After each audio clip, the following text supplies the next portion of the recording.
The new Bellator MMA app is here. New look, new features, new fights. Watch live weigh-ins and prelims. Share your fight picks. Earn points and badges as you rank up to the heavyweight division. And stay up to date on events, rankings, and news. For all of the latest features, download the new Bellator MMA app. Available on the Apple Store and Google Play. Hey, Bellator Nation, follow us across a large array of digital platforms and stay up to date on everything you need to know. Like us on the Bellator Facebook page and see exclusive videos.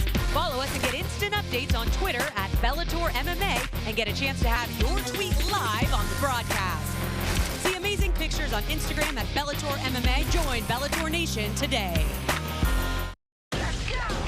After her brilliant upset victory, newly crowned champion Juliana Velasquez defends her flyweight belt for the first time. There it is! When she takes on Dutch striking sensation Denise Miss Dynamite Kielholtz. Straight warrior. Miss Dynamite looking to detonate. Oh. It's a black belt battle for Bellator Gold. It's all over! Bellator MMA, live tonight on Showtime, where warriors rule.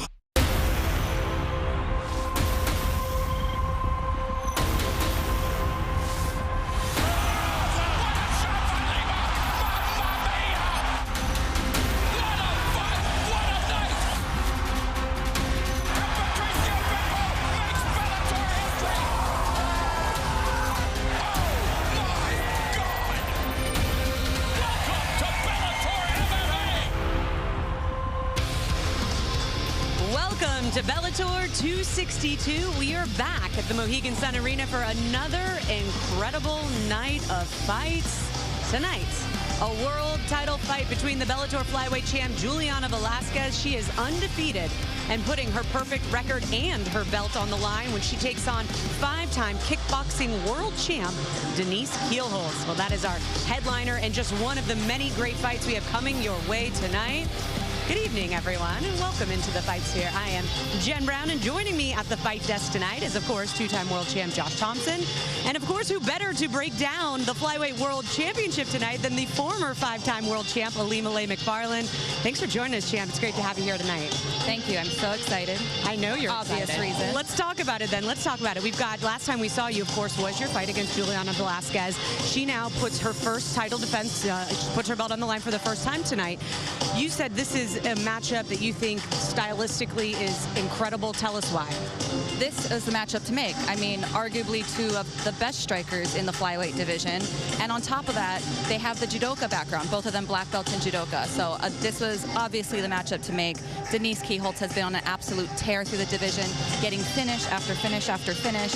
And, of course, Juliana Velasquez, my former foe, also defending her undefeated record. So, again, this is such an exciting matchup. Even if I wasn't commentating, I probably would have flown here to watch the fight. Well, Josh, of course, we know that Ilima-Lei has a lot to say about this, but I know that we love hearing what you have to say as well. So what are your thoughts about this matchup? Well, first, let's talk about the desk opening the show, because it's the desk side is the best side. That's why right. we open the show, and I love the fact that we are doing this. Okay, now let's get back to the fights. Overall, I think it's a fantastic fight, like Ilima-Lei was saying. It's meant to happen in terms of Juliana Velasquez has been known to stand. She's good on her feet. She's a black belt in judo. She's very, very decorated as far as in judo as well. But she very rarely goes to the ground. And so that happening, putting Denise Kielholtz in front of her, we want to see the more well-rounded Juliana Velasquez. And that's the best thing that we could have done is put a five-time world champion in front of her and a kickboxer and just let me, hey, let's see what happens when she's faced with someone that will stand in front of her and throw and has big punching power.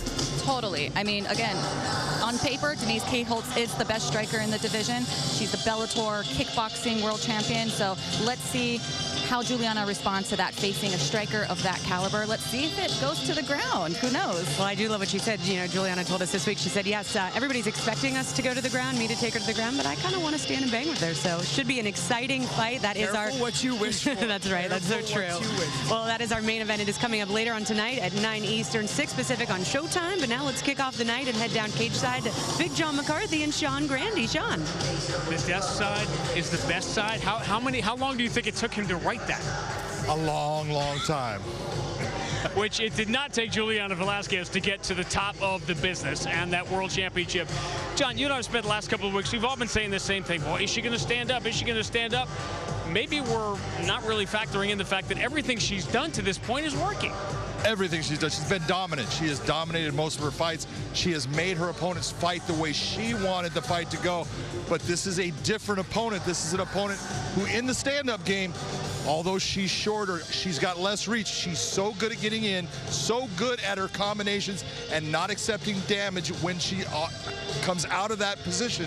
She is the best stand-up fighter that Juliana Velasquez has ever faced. What did she have to change? Why is kickboxing striking different from MMA striking? What did she have to change? It's completely different. You're talking about different size of gloves. What you can defend with is different. Everything, and that's the impressive part about what Denise Kielholtz has done, is she has gone and taken all of that kickboxing knowledge, she put it to the side and learned how to be an MMA stand-up fighter and just incorporated all those techniques and skills that she's known for so long. We've been excited for a while about the main event, but coming up when we go on to Showtime Live at 9 o'clock Eastern Time, this is the full card, and we're going to see Matt Mitrione. His name has been connected with that Fedor fight. He's on a losing streak. It's been well documented. An opportunity to go against his former wrestling coach in Terrell Fortune. Arlene Blenko, who fought Chris Cyborg in the title fight last time out. But you and I we had this sort of impromptu conversation. This is how well our partnership is going. We both like the opening fight here because Johnny Evelyn, this is a blue chipper in every possible way. But when you think about these Bellator blue chippers and their first loss that they all suffered, it all came to a veteran who had been around the block. This is very true, and Travis Davis is a guy who is very good in the stand-up, has a pro boxing record where he's undefeated. His ground game is very good. Good submissions, he really goes after him. But Johnny Evelyn is that guy he's that next step. He's the guy, smart, technically good, and a little bit nasty. We are 16 days away from A.J. McKee and Patricio Pitbull in the Featherweight World Grand Prix final. But when that is over, we'll finally start to sort things out at 155. Patricio Pitbull is the champion. He is at the top. This is where it starts, that chase at 155.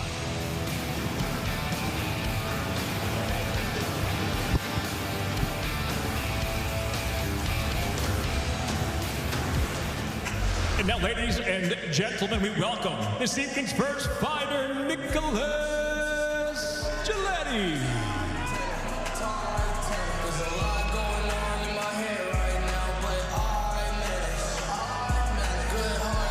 Only 5 men have gone the distance with A.J. McKee. Speaking of A.J., in a 17-0 start as we head towards July 31st. But one of them was a 7-time Bellator vet, Connecticut guy by the name of Blair Tugman, decorated college wrestler. He's had a second life as a high school and college coach, and this is one of his star pupils here in Nicholas Giletti. He is one of his star pupils. Tugman is just durable, tough, and you got to look at, he was a veteran fighter going against a young A.J. McKee. He wasn't able to get the win, but he does have a great coach in Blair Tugman. We now welcome his opponent, Charlie the Cannibal Campbell. Well, we're all looking forward to putting this pandemic life behind us. One of the things that did bring us in MMA was unprecedented audio. What was going on in the cage, in the corners, you could hear everything. Other thing, the reverse of that is that you could hear the announcers. And Charlie Campbell, in his Bellator fights that he heard, I'm sure it was Josh, by the way, it had to be Josh. But he heard the announcers talking, he said it sort of spurred him on during the fight. I'll tell you what, he was so impressive in his debut fight against a very young and talented Nenona Dumb. He ate him up with leg kicks, and he was smart in the way he did it. He continuously went back to the technique. He eventually finished the fight with that technique. Let's check out the tail of the tape on our prelim opener. This lightweight matchup, take a look at the height. Both guys are the same. The length is almost the same. This is going to be a very fun, entertaining fight. Fun, entertaining way to begin our night is with Michael C. Williams. Ladies and gentlemen, good evening and welcome to Bellator 262, the prelims begin now. We thank those that are joining us streaming live on YouTube at Bellator MMA and Showtime Sports as we kick off the night here at Mohegan Sun Arena with 3 5-minute rounds in the lightweight division. Introducing the blue corner, At 6 foot, weighing in 156 pounds even. His professional record, 2 wins, 1 loss, from Wallingford, Connecticut, presenting Nicholas Giletti. And across the cage, his adversary, fighting out of the red corner. At 6 foot, weighing in 155 pounds. As a professional, 3 victories, 1 defeat, from East Rockaway, Long Island, New York, introducing Charlie the Cannibal Campbell. And the referee in charge, Kerry Hatley.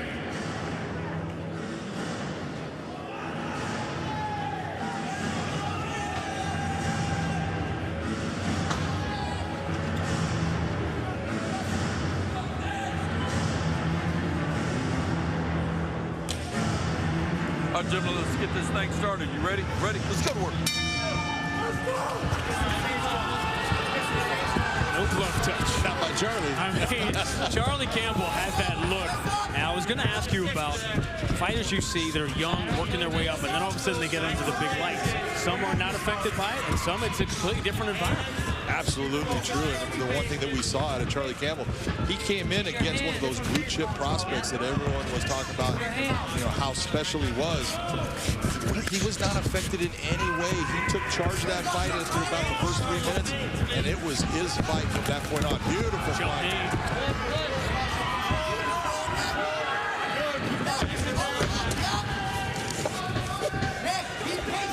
Talked about the wrestling. Nicholas really doing a great job with that underhook. He was bringing it very high. That's why he was able to leverage Charlie Campbell over. It does not have the sex appeal of striking, but the amount of things that go on in the face that are hard to discern as they're happening. But so much of the fight is happening there. So very hard to discern, but it's so important and so difficult to do some of the things. What you're seeing right now, the ability for Nicholas right now to hold Charlie down, it is the use of that underhook. You can see Charlie with the overhook. That's not a position he wants to have his arm. He wants that underhook, and Nicholas is denying it right now. Writing down the word discern. I want to make a list of words Josh doesn't know. And at the end of the night on the on your podcast, you might want to get some more paper.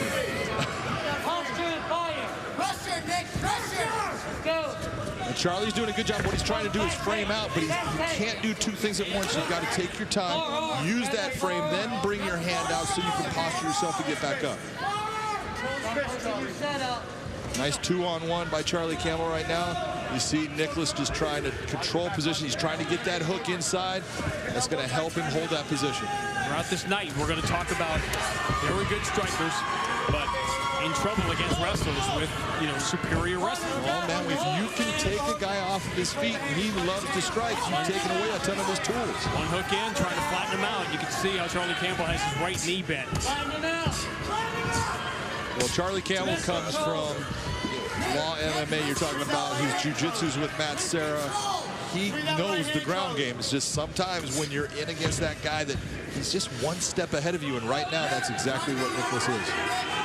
Longo, that whole group on Long Island. And Charlie Campbell's one of those guys that obviously does not lack confidence, and there's a tendency to roll your eyes when the 2-0, 3-0 guys start talking about being a world champion. But you know what? Everyone that ever became a world champion was that guy when they were 2-0 and 3-0. You got to believe in yourself. If you don't believe in yourself, it is not going to happen. Doesn't matter what anyone else says. You have to have that belief. Now, for Charlie Campbell, you just say you have to survive this round. You're going to lose this round, most likely. Most likely, unless he can get himself back up and do something. But he's been working the whole time. Look at that beautiful lacing of the arm by Nicholas. He's taking that right arm. He's holding on to the right wrist and pulling it back. That's keeping Charlie in place. Beautiful transition. Look at that. Hard to tell how deep it is from here. Not in a great spot. Charlie Campbell just trying to keep himself safe for the next 90 seconds. Giuliani is all over Charlie Campbell right now. Good first round. Both of his wins have come in the first round. Both have been knockouts. We talked about the wrestling background with Blair Tugman. The one thing that Charlie has been able to do is he's kept that right hook from getting in place. So Nicholas has been doing all of this work with just the one hook. Charlie Campbell gambled along the fence. You gamble against a wrestler early in a round, you run this risk. Absolutely. That's why you say get to the center of the cage, control the center. That's where you want to be. Up. We'll see for how long. Pressure on his hands, all right? Not just. Trying to use a Kimura grip. Turn left, turn to your left. Now he's got it. He didn't have to do that backwards. That's a little wishful thinking from there. Oh. Long finish to the round here. Campbell and Giletti's not trying to. He used a lot of energy, you can tell. Yes, he did. He's taking a lot of shots right now. He is, and all of a sudden he's in trouble. He realized he better get this back down, and now he left his neck exposed. This is one of those ones. This makes it hard on the judges. It really does. Really coming on. Nicholas, who has done all that good work, he's starting to take a lot of damage here. That's another good shot that got in here.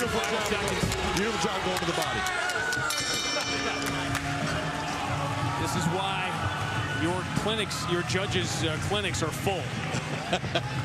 These are the ones you go, yeah, being a judge really sucks. Well, they want to do ranked voting, right, in all these different states now. Maybe there's a new way to. It is so 5 minutes. We've been talking about this from the beginning of time, but 5 minutes is so long, and there are so many different fights that can take place within the 5 minutes.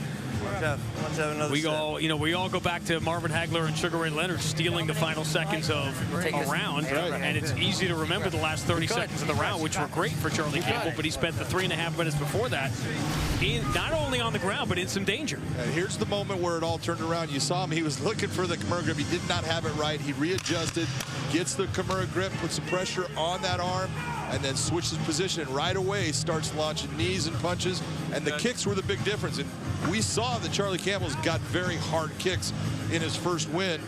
All of those were hurting him. You could see that Nicholas Giletti was having a problem with him. Yeah, keep it that right knee of Giletti. He got hit there. And this is the real point to bring out here is look at who the doctor is looking at. The guy who, for 3.5 to almost 4 minutes, was doing all the good work. He's the guy that the doctor is looking at saying, I'm concerned about you. All right, here we go. Round two, ready. Let's go to work. You got to give Giletti credit for going back to the glove touch and try to get it in that first round. Now Charlie should have learned right here. He wants to stay inside of that circle. You see that black ring in that circle. That's where you want to be.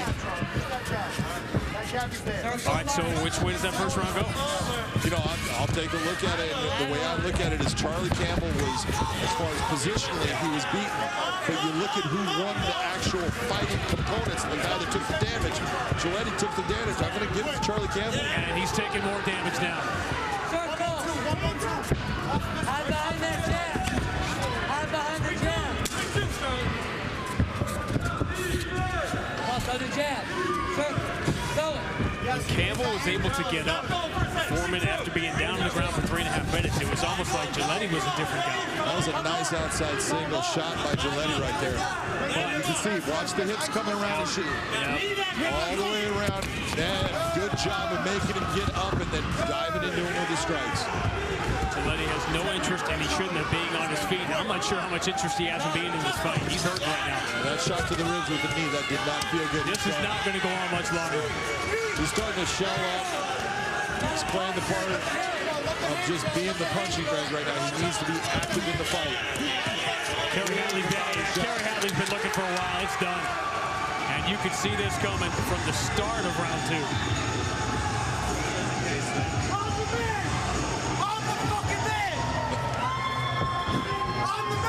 Oh, it's good to be young, isn't it? Oh, yeah. I'm the man! I'm the man! Give me 20 minutes, I'll fight again. That would be 7:10 Eastern time. I need to take my damn break. Come on. I'm the man. This is why Charlie Campbell is saying he's the man. Shots upstairs, but then he brings him down. Smart move to that left hook to the body. Hides the kick behind it to the leg. All of this smart, intelligent fighting. This is how you pick someone apart.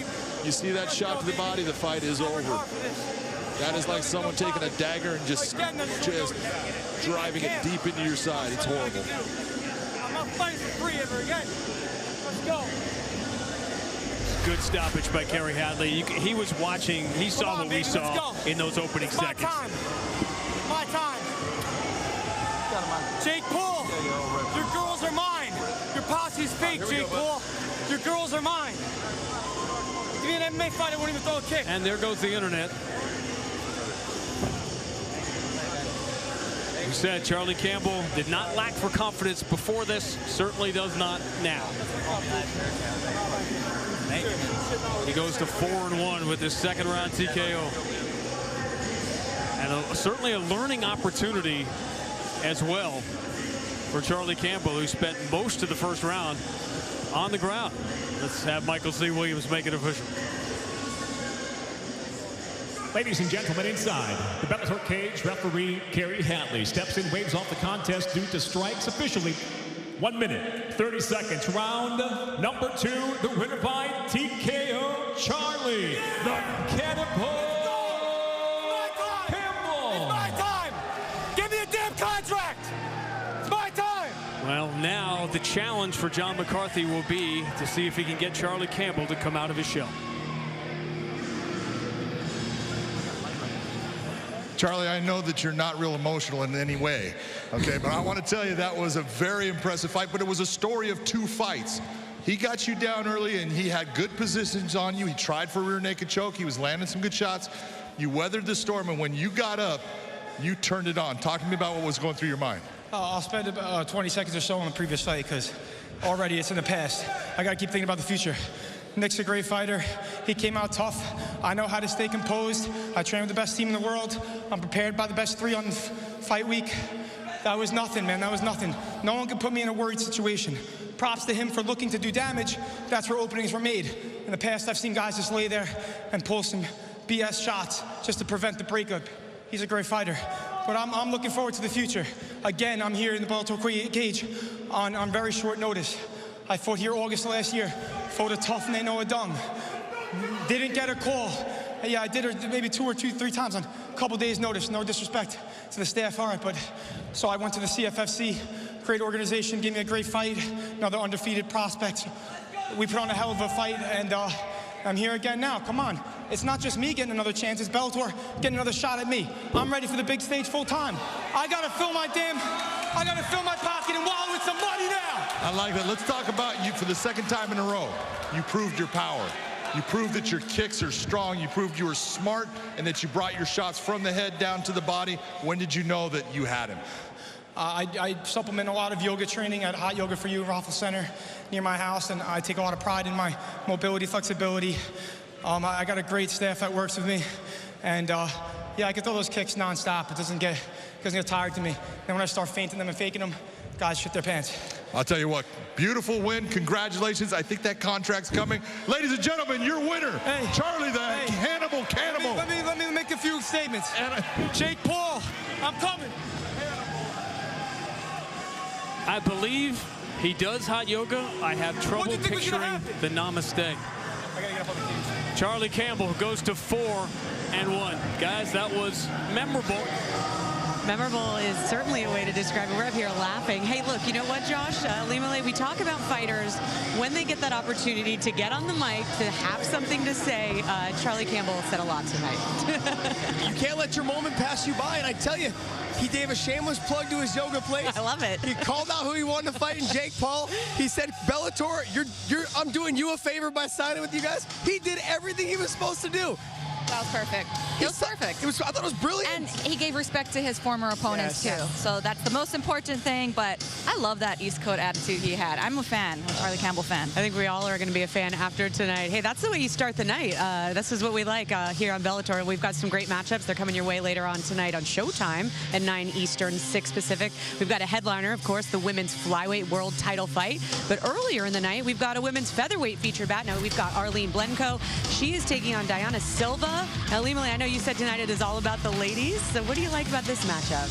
What I love about this matchup, you know, besides Arlene Blenko, I'm a huge fan of her. But, you know, it's just seeing her come back from her last fight, having a full camp this time with one of the best camps in the world, Jackson Winkler camp, I'm excited to see what she's been able to put together in preparation for this fight. But standing in her way is a very, very durable, formidable opponent in Diana Silva, who we saw gave a hard time to Julia Butt.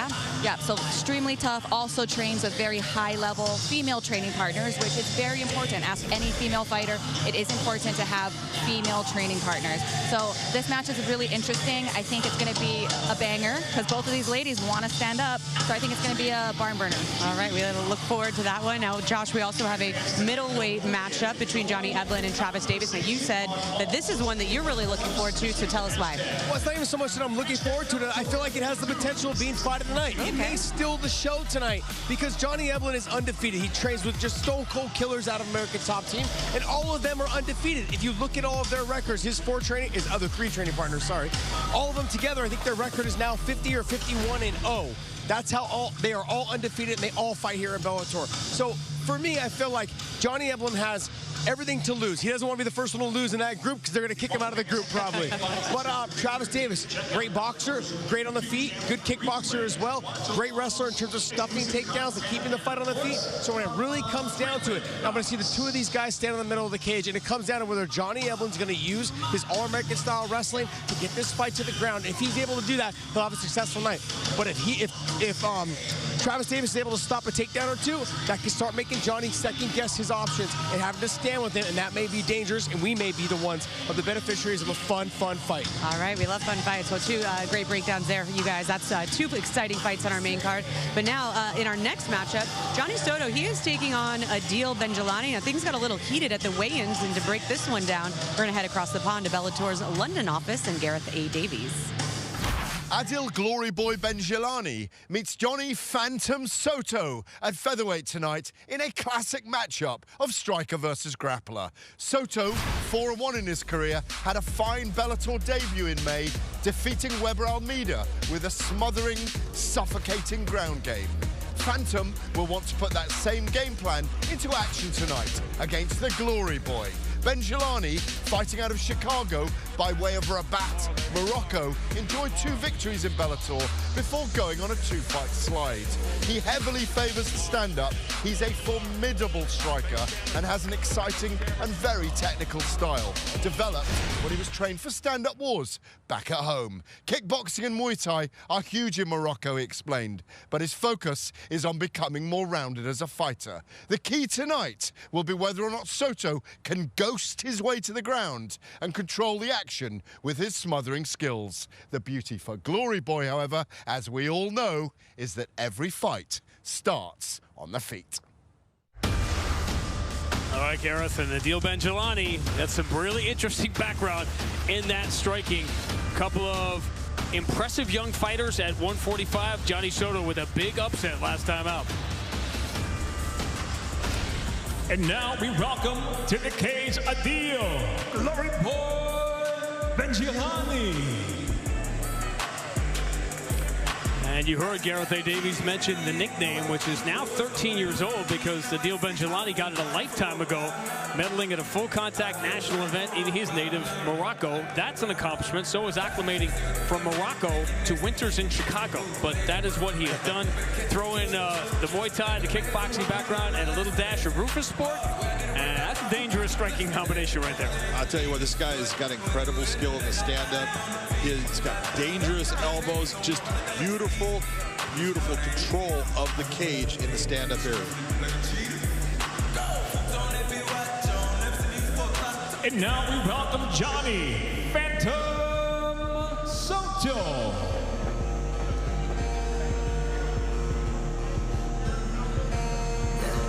Not hard to peruse the internet and find odds on any of these fights. 5-1 is a pretty big underdog. That's what Johnny Soto was when we saw him make his Bellator debut here on May the 7th. But we've seen the evolution of more and more younger fighters and what they're able to do on the ground was inconceivable 10, 15, 20 years ago. Oh, the skill level is just so much better. People, they just have incredible transitions.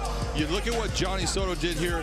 Weber Almeida, he knows what he's doing on the ground. Soto controlled position, dominant positions, huge ground and pound. Look at the elbow strikes he's landing. Put a lot of power behind those.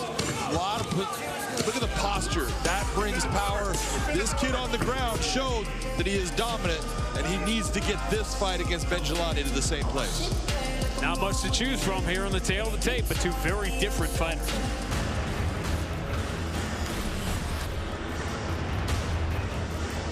Both guys young fighters, young in record and young in age. This is going to be an explosive battle. To Michael C. Williams.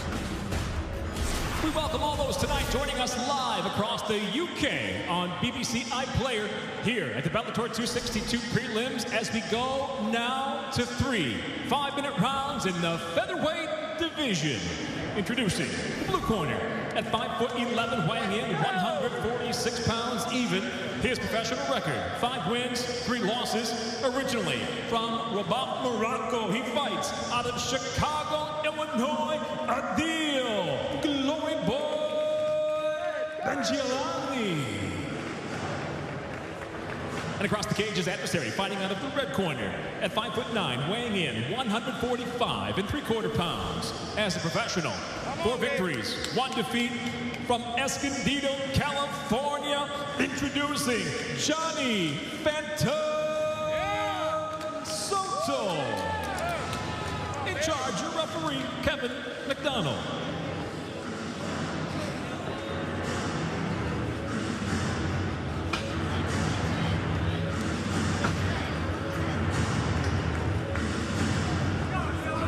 Ready to fight? You ready to fight? Yeah, let's go. You heard Josh say Johnny F and Travis Davis could steal the show on the main card. This, to me, is the one that can steal the show in the prelims. I'm telling you, Benjelani is so good in the stand-up. You know, and he's been against very good grapplers. He's had success like against Daniel Carey, and then he got submitted by Chris Lencioni. So this is Johnny Soto's chance to get this fight to the ground. He needs to get into the legs, into the body of Benjelani and take him out of his strong suit. You also heard Johnny Soto, Escondido, California. I mean, Morgan Gracie could have gone anywhere in the U.S., but he went to Southern California, so that's where it all started. Luckily for me, he did. You know, what if he had gone to, you know, like Wichita? How would everything have been different? Saw Benjelani looking for a guillotine, but it was never in place because of the body position of Johnny Soto. On the ground, submission-wise, Johnny Soto knows exactly what he needs to do and when to do it. What is the only way you can defend that? You saw what we saw with Benjelani, just grab a hold. Yeah, once he's elevated you in that position, you just need to hold on, relax, and go with the throw. Don't worry about passing, Johnny. Don't worry about like being in an airplane in turbulence. Yeah. Just go with it. You got to go with it.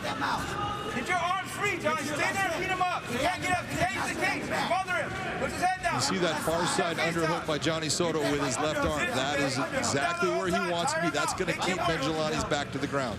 Don't try to submit him. Beat him up. Position. Position for your neck. Position. Downtown, Johnny.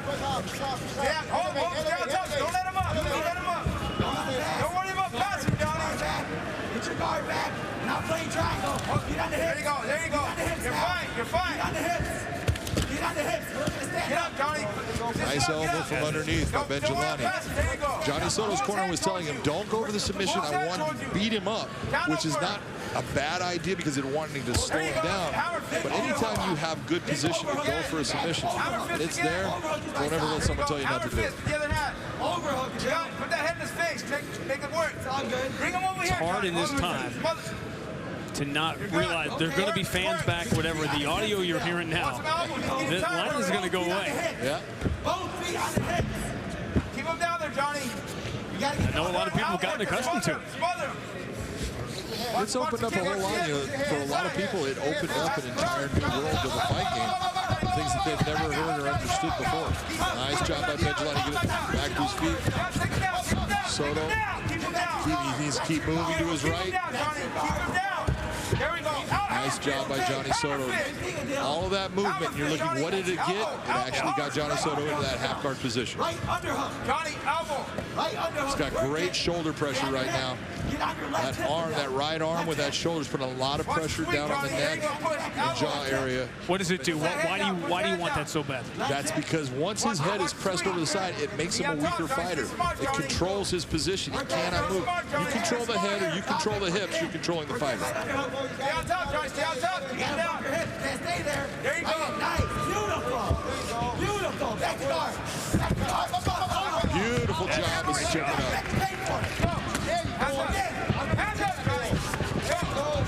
Second kick. Soto on balance.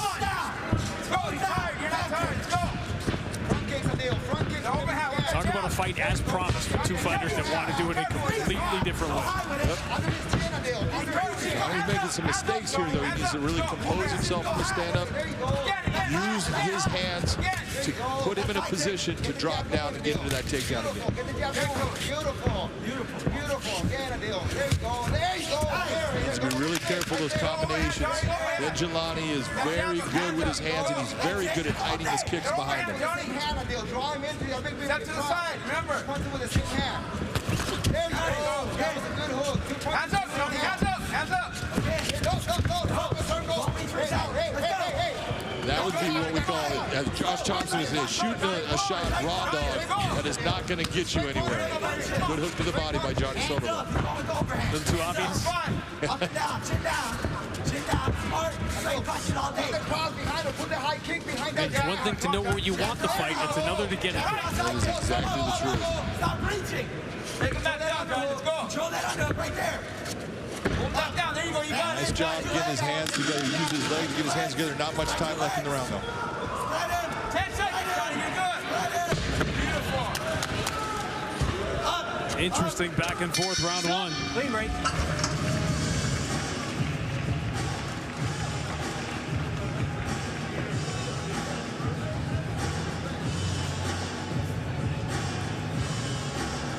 Take it forward, the right, when you're throwing the overhand right, throw a left hook, okay? You're throwing overhand, you put your chin out there, and throw an uppercut if you need to, you know what I mean? You're fine. Get him back to the ground. See how your straight punches are landing easily? Throw a cross behind it. And he's reaching for that low kick, so it will come high right kick. The high right kick's there all day. Look at me. Hey, pay attention. Look at breathe. Look. He took you down. You got up off it. We know what we're doing. You're smart there. Stop reaching over the head when he shoots a double. Push his head away. I'm pushing his head away. Make it uncomfortable. You're reaching over. We're not going for the gauging. Pushing his head. Make it uncomfortable. He can't come in. He's trying to do this. You're hugging him. That's why he's able to take you down. That's why he's able to pick you up. Pop. We're gonna win, though. Down, please. Seconds. Agree with that? Absolutely. Bilal Muhammad is giving him the exact right information. He's telling him the right thing. Straight shots. He's talking about you're grabbing over the head. Don't do that. Exactly what he should be telling.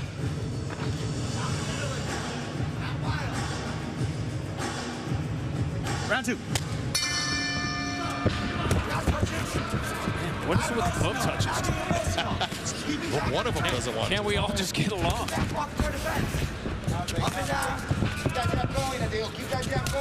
Right now, if you see Adil just throw straight punches down the middle, that's going to cause Johnny Soto a lot of problems in getting into his body to get the takedown. Like that. And off balance, he's been awkwardly trying to get inside, and he can't do it. There you go. Cross over the top. Come on top, Adil. Come on top. There you go. There you go. There you go. You're getting close. Come on top with the right hand. Right hand over the top. Nice job by Benjelani to go to the body. But that right hand is open. Look at where the left hand of Johnny Soto is. That's why his corner keeps on telling him right hand over the top. There you go. Set it up. There you go. Set it up. Set it up. Set it up. There you go. He's shooting now. And all those kicks that he's landing right there, it doesn't. Soto's kind of shucking off like it's nothing. No, those are slowing down. Everyone that he's eating is slowing down that next shot.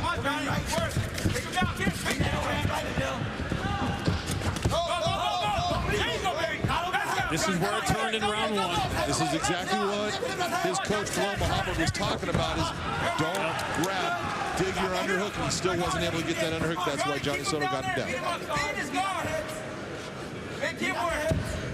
Look at the kick stats by Benjelani. 15 of 16 thrown. Said you can shake those off all you want. Those numbers don't lie. They won't lie tomorrow morning either.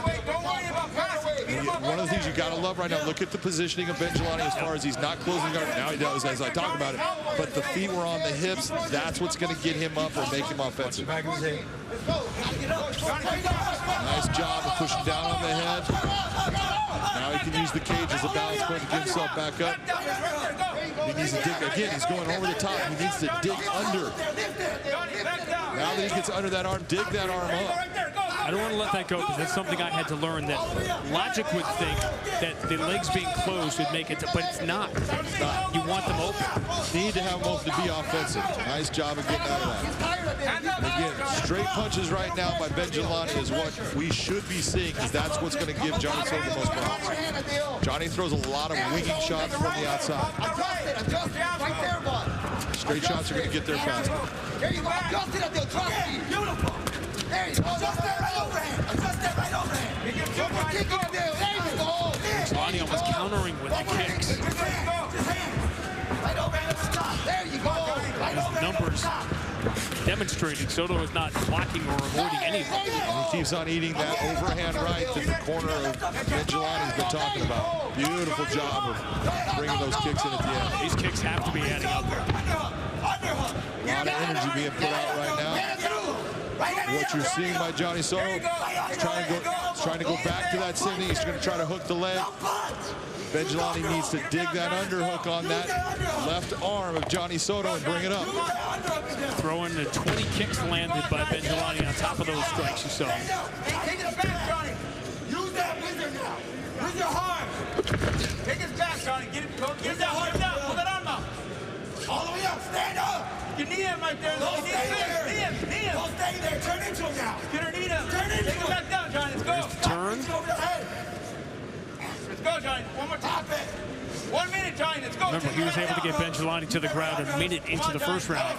Hasn't been able to do it here at all. He's not doing it the same way. He's using his leg to force the leg that he's going after of Benjelani to come inside. 1 minute, Johnny. Let's go. Can't stay there, Bill. Johnny Soto working very hard here. He needs to get this takedown with all the energy he's using. Keep your hips out. Big sprawl, Bill. Seeing all these little shots by Benjelani, they're nothing. They're aggravating. They're not going to hurt Johnny Soto. She said all this energy expended. If he was struggling on the feet with Benjelani at full strength. If you use this much energy in trying to get Benjelani to the ground and it does not happen, that does not set well for your psyche. Get it right now. 20 seconds, Johnny. 20 seconds. Let's go. Get it. Johnny Soto just tried to readjust to get that takedown. Benjelani needs to splay those legs a little bit more. Don't let him close his hands.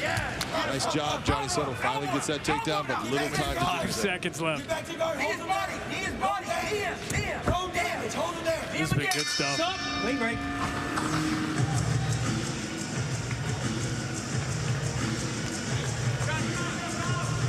A lot going on in how this fight turned in round 2. Yep.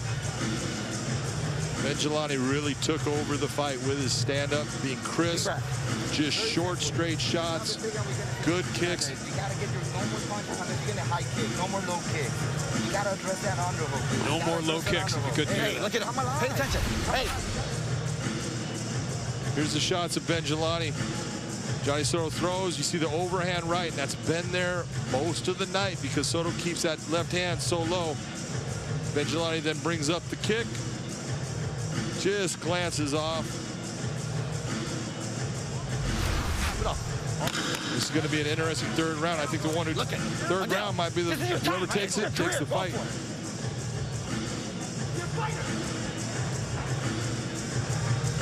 Johnny Soto used a lot of energy in round 2. Third and final.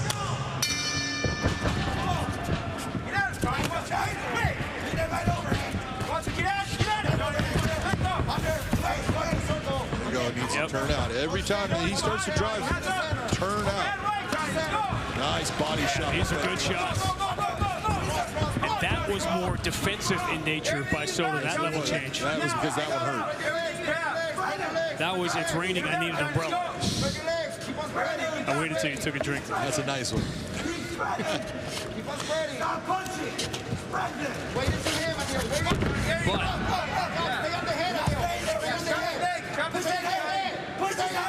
The first time he got into the ground in the first round, he had him up in the air and basically put him where he wanted him, in the middle. Now along the fence, a lot harder to work. Johnny Soto has figured forward the legs of Benjelani. If he can keep those legs tight inside of his, Benjelani's got there he's getting that leg free. He's got to get the leg free to be able to get back to his feet.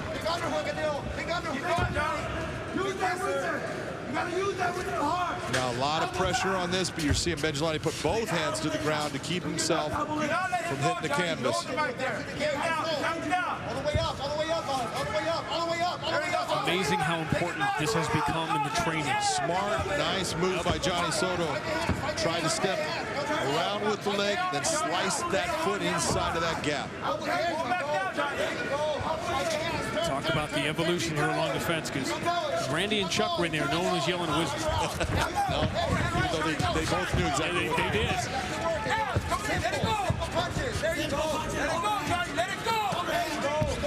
That, right, what you just saw with Benjelani was he was not trying to knock him out. He's just trying to touch, and that's a smart fighter. And he's touching him a lot, as you can see. Now you see the results of 2.5 rounds of it. Soto's got to get out of this. Yeah, he's starting to set his feet. He's not moving. He's giving some head movement, but all of a sudden his feet are stopping, and then he's eating shots. It's just been much harder to get where he wants to go as this fight has gone on. You see his hands coming down that body. Take a look at those strikes, 11 of 34. Benjelani, only one strike landed right now from Johnny Soto. He's been trying to get this fight to the ground. We'll see if he can do it here. Benjelani needs to really dig that underhook. That'll keep him on his feet. This is where you're looking at this now saying, why isn't he having the same success he had in the first round? Because he's eaten 30 leg kicks, and he spent that entire second round trying to drive him down. Yep. There you go. Nice job of Benjelani trying to get that arm up high. Johnny Soto being tenacious going after this takedown.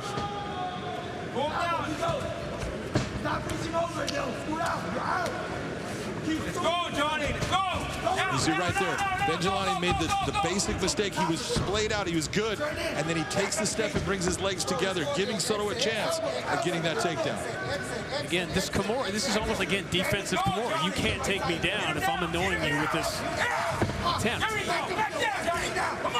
Fascinating 95 seconds here now. Maybe last chance for Johnny Soto.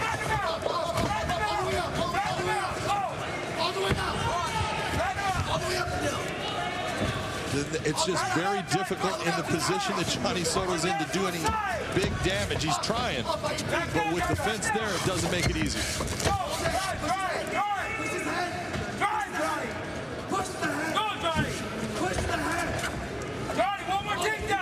And all that pressure, you see Benjelani putting down on Johnny Soto's head, that just drains energy out of you. One more takedown!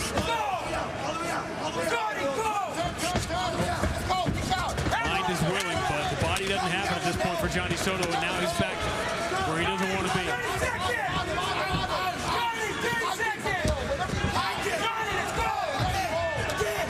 Benjelani being smart, good body shot, brings the kicks up high, don't bring them down to the legs anymore.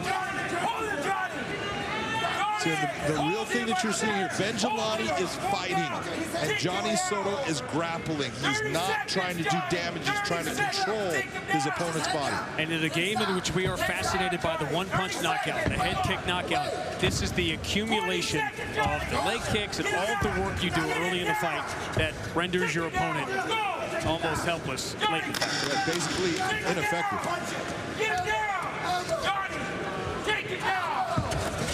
Never know how the judges are going to see it, but this was really good work by Adil Benjelani to turn this fight around.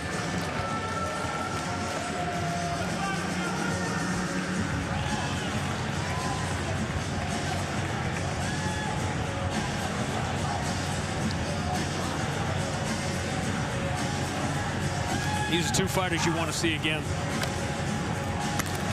Ben Jelani is so technically sharp on his feet. Yeah. He just needs to listen to that man and start believing in his ability to wrestle. Watch these shots.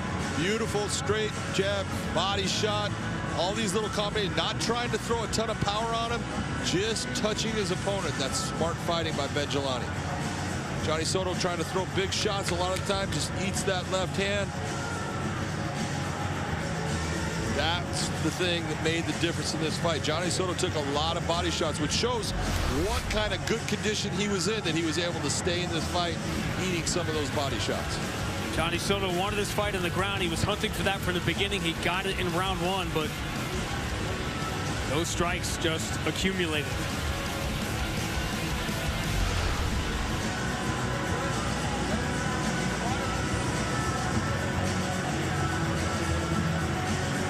Muay Thai, kickboxing background of Adil Benjelani, doing it for a lot of years. 2 continents.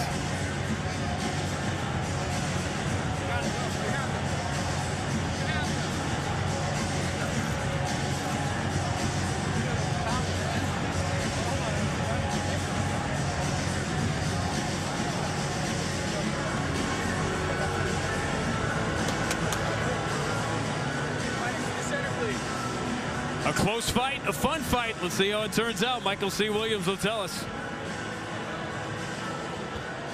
Ladies and gentlemen, having gone the distance, we'll go to your 3 judges at cage side. All 3, Doug Crosby, Chris Lee, Marcel Varela. All have it exactly the same at 29-28 for the winner by unanimous decision. Adil Glory Boy Benjelani.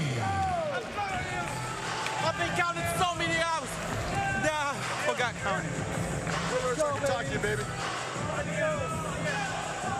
The winner is with John McCarthy. Adil, that was a beautiful performance on your feet, but let's talk about the wrestling that you were having problems with at times. He was trying to take you down the whole fight, and you were fighting your way out of those positions. Talk to me about your wrestling. First of all, Big John, I'm so happy to be back here. It's been 15 months, and 15 months I've seen the lows of the lows. I hit rock bottom, but when you heard about rock bottom, there is no other way to go but up. I picked myself up, I came back here, and I performed. And if you're a Bellator fan, you attend tonight, or if you sit right now behind your screens, watching me, Adil Benjelani, I have the obligation to come here and perform and give you 100%. So I hope I delivered tonight. There's no doubt you delivered. Your performance was outstanding. Your stand-up was beautiful. You were landing beautiful combinations, hiding your kicks behind your hands all the time. But throughout the fight, to me, the difference in this fight was you were fighting to finish your opponent while he was fighting to grapple and control you. What was that doing to your psyche? First of all, the guy behind you, Bilal Muhammad, he's the best guy in the MMA world tonight with a 97% of defense, the takedown defense. I put on a lot of work with VFS back home with Coach Mike and all my teammates and everybody back in Chicago, and all we do is wrestling every day. Coach Mike, he's the kind of coach that he will go out there and he would think about everything that could go wrong. I know coming here confident, I was so confident in my wrestling, my jiu-jitsu, and my striking, and there is no other way tonight. I was not gonna leave this Bellator cage, and it was gonna be my last fight, because by 2022, I'm coming to that top 10, God willing, inshallah. Sounds good to me. Congratulations on a beautiful win. Ladies and gentlemen, Adil Benjelani. An impressive young man and an impressive victory coming from behind to beat Johnny Soto. He goes to 6-3, another name to watch at 145. Striking was the difference. His boxing was the difference in this fight. Start of a very big weekend in that area here, Jen, on Showtime. Well, that's right, Sean. Tomorrow night, Showtime Championship Boxing delivers one of the most important fights of the year. Jermell Charlo looks to unify the 154-pound title by claiming the WBO belt from Brian Castano. Now, Carlo aims to become the first truly unified and undisputed super welterweight champion with all 4 titles. Now, that is tomorrow night at 9 Eastern, 6 Pacific, only on Showtime. Well, right here and right now, Bellator 262 is underway tonight. The flyweight title is on the line. Juliana Velasquez may be defending her belt for the first time, but she expects to be here for a long time. Now, Miss Dynamite, Denise Kielholtz, however, would prefer to blow up her spot and take the reins of champion. The main event kicks off tonight at 9 Eastern, 6 Pacific on Showtime. Well, lots more Bellator action coming your way. But first, let's talk about the bantamweight division, guys. Now, President Scott Coker, he has hinted at a bantamweight welterweight world Grand Prix, in our near future. Now, tonight we've got 2 fighters that are looking to make a statement and hopefully make it into that top 10. We've got Mateus Matos. He's taking on CJ Hamilton. Josh, break this one down for us. How do you see this one going down? I mean, it's going to be a great fight. Whether it comes down to this, Hamilton's got to be able to utilize his wrestling to open up his stand-up. Matos is a great sprawling brawler. They both have a similar opponent in Magomed Magomedov. And in talking to both of them about that similar opponent, guess what? Neither one of those guys are like Magomed Magomedov. So when it comes down to comparing the 2 of them together, they take nothing away from that. Because they have a similar opponent doesn't mean anything. They don't fight like Magomed Magomedov. So when they're going to fight each other, I expect to see Hamilton trying to get to a takedown on Matos, Matos trying to sprawl and brawl and throw the heavy hands. That's what I'm looking for tonight from both of them. Well, I'm going to have to disagree with you. You don't know. Surprise, surprise. No wonder, no wonder. I actually think it would be in CJ's best interest to keep it standing on the feet, use his footwork, use his movement, his quickness. He's a very explosive fighter. We saw that Matos actually kind of gave Magomedov a hard time getting him down. I mean, even though he was dominated, Magomedov is one of the best wrestlers in the whole world. So just Matos presents a very difficult challenge to CJ should he try to use his wrestling. So again, I think CJ should use his quickness, his footwork, his movement to try to squeak the win out. I think that he needs to mix it up. That's all I was saying. I wasn't trying to argue with you. No, but I think great game plan. I have to agree with you. I'm just going to say I love hearing someone say, you know what, Josh, I'm going to disagree with you. The punk getting punked a little bit. All right, well, to get more fight insight into this matchup, let's check back in with Gareth A. Davies in London. Gabriela G. Daddy Golfin and Diana Pantera Avzaragova meet in a flyweight matchup tonight, and one that promises to be an explosive encounter. Avzaragova from Grozny, Russia, made a powerful statement in her promotional debut back in April when she defeated Tara Groff with an emphatic 29-second knockout. Undefeated now in 3 fights, it was the first knockout win for the 22-year-old who has a wrestling background, which includes being on the Russian national team. Underdog, Gabriela G. Daddy, 2-2 in her career, hailing from New York, makes her promotional debut tonight. Having amassed a 5-1 amateur career and winning her opening 2 pro fights, she's now looking to reverse a 2-fight skid. It would be no surprise to see the Russian Pantera alternating between headhunting and takedowns as the Russian looks to impress and enter the Bellator rankings at 125 pounds. And as Alima said, Gareth, it is the night for the ladies. We will end with the World Championship at 125. In the meantime, our eyes on a young prospect who has drawn a lot of eyes. And now, ready to make her way to the cage, Gabriela G. Daddy Golfin. Queens is in the house. G. Daddy making her Bellator debut, and when you listen to her interviews, when you watch her, there's a great personality there and a sort of freedom of spirit, which, John, I think is the only way you have to be when you come in as a mammoth underdog into a situation like this. It was a freedom of spirit in the way she came down that ramp. Could you do that? She did not.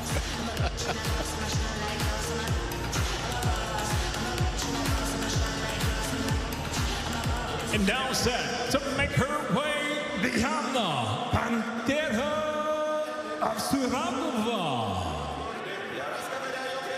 Diana Avzaragova And there, as we said, are a lot of eyeballs on her, and that is fine. But what we learned last time, John, is you can look, but you better look quick, because it might not last very long. And the funny thing about her knockout, and her devastating quick knockout, is, as you know full well, her wrestling is ridiculous. Her wrestling is dynamic, but look at that big right hand, and then look at those 2 shots to finish it up. That's what's so impressive. Yep. Look at the accuracy when she hit that right hand and then doubled it up. That was super impressive. If she can do that again, look out. Juliana Velasquez, Denise Kielholtz, Lima Lay McFarland, Liz Carmouche, they're the present right now at 125. Are we looking at the future here? Well, we just saw that power that she has. She also has a reach advantage in this right now. This is going to be another shot at seeing how good Diana is. Tonight here inside Mohegan Sun Arena, the Bellator 262 prelims now features 3 5-minute rounds in the flyweight division. Introducing the blue corner. At 5'4", weighing in 124.75 pounds. Her professional record, 2-2. She fights out of New York, Gabriela G. Golfin. And across the cage, her adversary fights out of the red corner. At 5'7", weighing in 126 pounds even, just off a KO victory. In her Bellator debut, she enters undefeated at 3-0. She hails from Grozny, Russia, presenting Diana Pantera Asuramova. And the referee in charge, Kevin McDonald.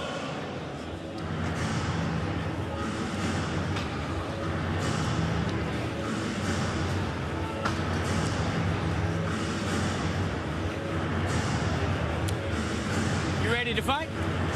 You ready to fight? Let's go.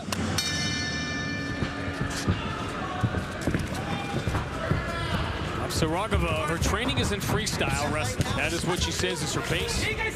She was as surprised as anybody by the quick knockouts last time out. I don't think anyone's going to be surprised if it happens again. That was a big right hand she landed.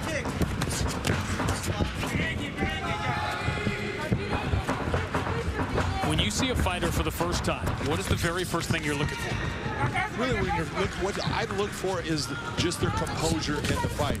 Are they starting to get overwhelmed by the lights? Are they overwhelmed by just the atmosphere that they're in? Or are they looking like they're comfortable, they're okay, they're breathing normal? That's all the elements that you're looking for to say, okay, you know where you're at, you know what you're doing, let's see how you handle this now. You can drill things in the room a million times, but you can't drill with the lights. No, that was right there what you saw. Beautiful right-hand counter. She allowed Golfin to come in, lands the counter strike, and she's not looking to be this wrestling heavy person. She is out there to strike, and she has that background in wrestling that she can go to at any time.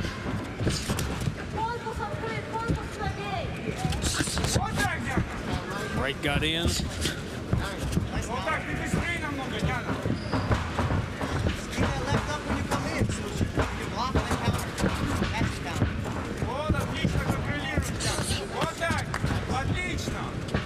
Зажми ее к сетке ногами.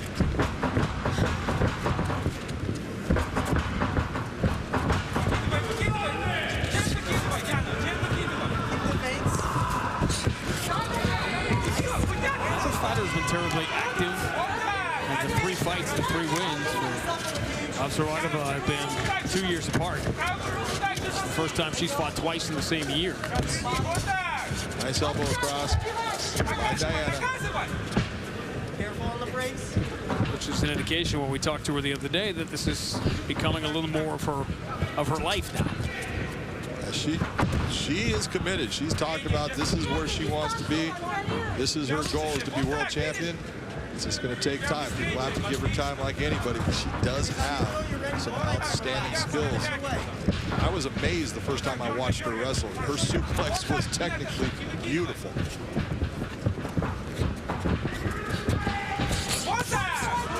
Again, nice right hand followed with the combination. Golfin just a little bit off, and she's not able to close that distance to get her strikes right now to be landing.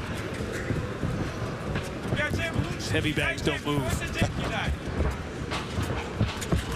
That was a nice kick. Nice body shot by Golfin.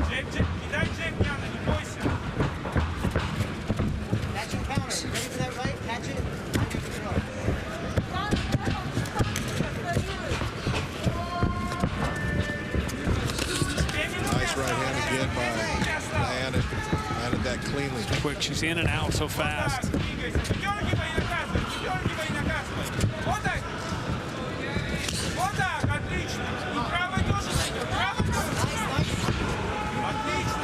First leg kick to try to set something up, and then Golfin caught the second one.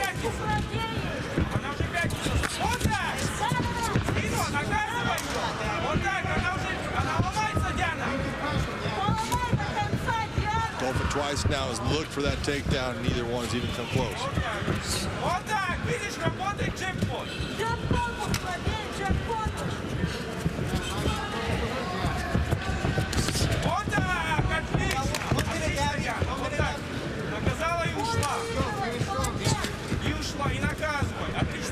You're sure about this wrestling thing, right? I would tell you from what I've seen in MMA, no question. She doesn't wrestle at all. It's so funny when you see someone coming from a wrestling background, they start to learn the striking arts and they just fall in love with that and forget all about the other stuff they've done their whole life. That's going to be a big theme tonight. Learned by guys like Terrell Fortune. And in the main event, Juliana Velasquez. That is the... we had $1 million fight coming up on July 31st on Showtime between Patricio Pitbull and A.J. McKee. The $1 million question tonight is how is Juliana Velasquez going to try to defend her title for the first time? Yes, a Hall of Fame caliber striker.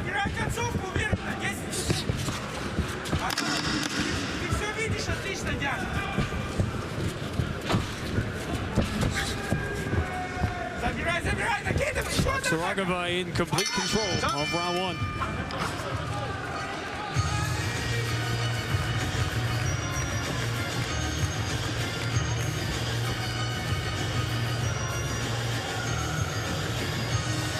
That was good, but you got to be last. So she has a long right hand. You got to counter that right hand. Even if she hits you, you got to hit back. I want you to be first and last.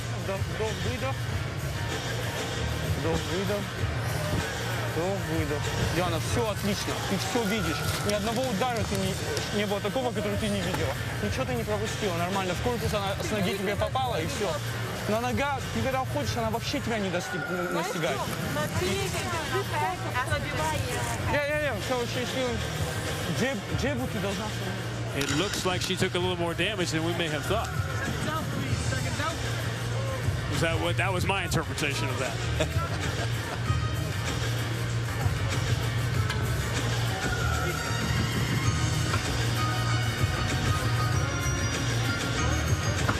Saw Kevin McDonald stick his head in. And very close. Yeah, she's fine. She's fine. Round two. Of all your years of going into the corner, did you ever have a trainer tell you the truth? Once. Yeah. No, that's not their job. He's fine. His ear is on the ground. He's fine. He's got another one. One time I did go in the corner and told the fighter, hey man, I need to see more from you. And this corner says, John, it's a long fight. Give him a chance. Okay, you're right. Put in my place again. It's not exactly a Newt Rockney speech for your fighter, though.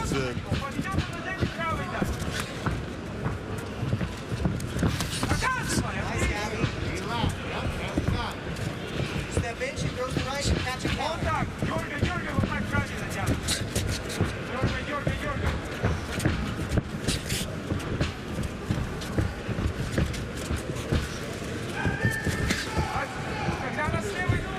Where does evolution, where is it most apparent in a fighter in fight 4 that you might, something they may not have that they're going to have in fight 8, fight 9, fight 10? Oh, what you're going to see is their ability to transition from one skill set into the next, and the way that just like you just saw in the last fight with Ben Jelani, the way he went up and down when he was throwing his strikes. That's the kind of thing that you're looking for. A lot of times in the beginnings, fighters tend to be one-dimensional. They'll go to the body, but that's all they'll do for that section, or they'll go to the head, usually going to the head. So it's just a matter of time. It's like anything, it's a skill set you're learning. Nice shot by Golfin there on the end of the counter. If you are Avsaragovan's corner here, do you want to see some of the wrestling? Absolutely. If I was in Avsaragovan's corner right now, I would be telling her, hey, stop with this outside stuff. I want you to move forward. I don't want you moving backwards. This girl, there's no way in the world she should be backing you up. See, right there, come forward now. You just landed a good counter shot. Now step forward and put pressure on her.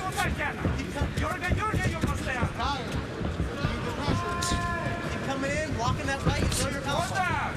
Be ready to block the right. She's got a beautiful counter right hand, and she's landed it pretty consistently throughout the fight.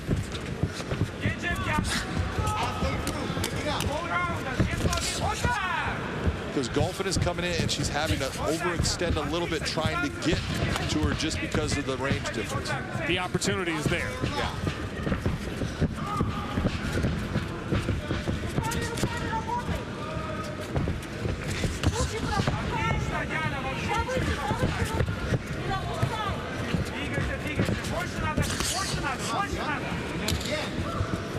One of the things that you'd like to see out of Diana right now is she's throwing all those hands.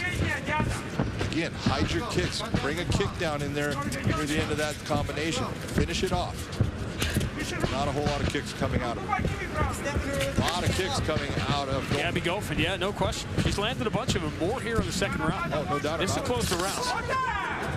That was a nice clean right hand landed by Diana. Again, it's all one and done.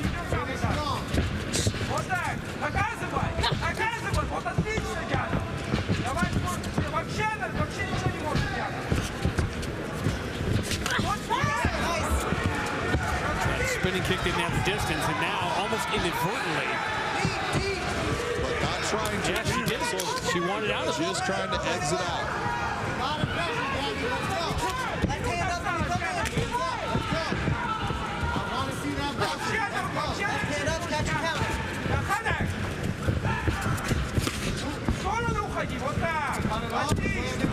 You can see why a decision would be made that her advantage would be bigger in the stand-up coming off the last fight. But the way it's playing out, you almost want to try it.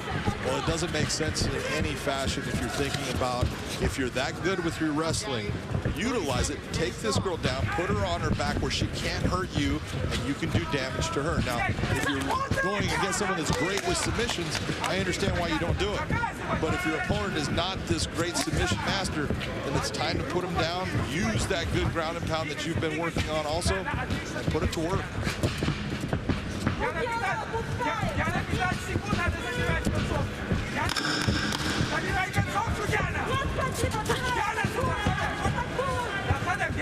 A conservative 10 minutes, certainly, for the favorite, but a strong finish here in round two.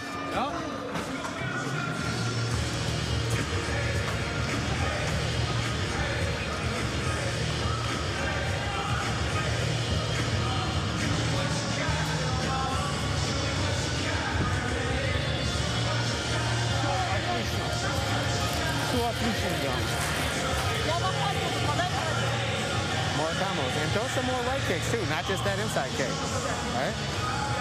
And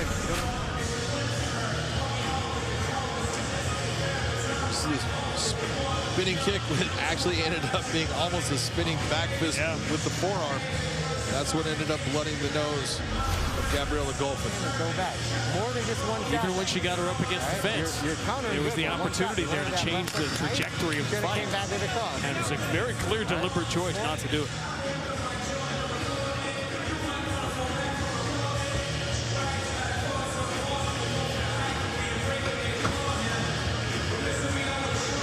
A reluctant 10-9 though, anyway. I mean, it's hard to, there's no, ladies. thought that she's losing these rounds. No, it's she's just not what we thought they could be. But she's also not finishing the fight. Your goal as a fighter should be to finish the fight. Nice combination.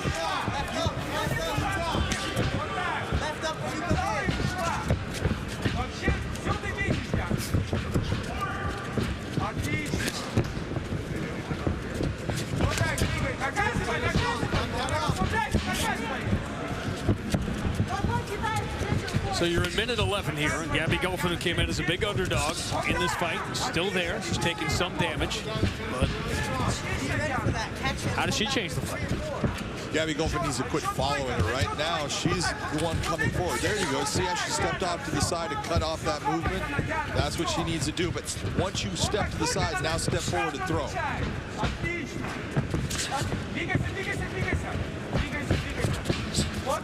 She had an amazing first round knockout last time out. What we saw is as we head towards this fight with AJ McKee in 15 days, it got to the point when AJ got to 3-0, 4-0, you'd be disappointed if there wasn't something super spectacular and you were sort of the victim of your own hype and your own undefeated record. Yeah. And there's no doubt, and it's one of the things is once you start getting those knockouts and you want to repeat it, and when all of a sudden it doesn't come, then you start to get frustrated in your fight. You don't fight well. That was a nice round. Best exchange. That time, she stayed in the pocket to get the extra shot in. Remember, this is a 22-year-old fighter in her 4th professional fight.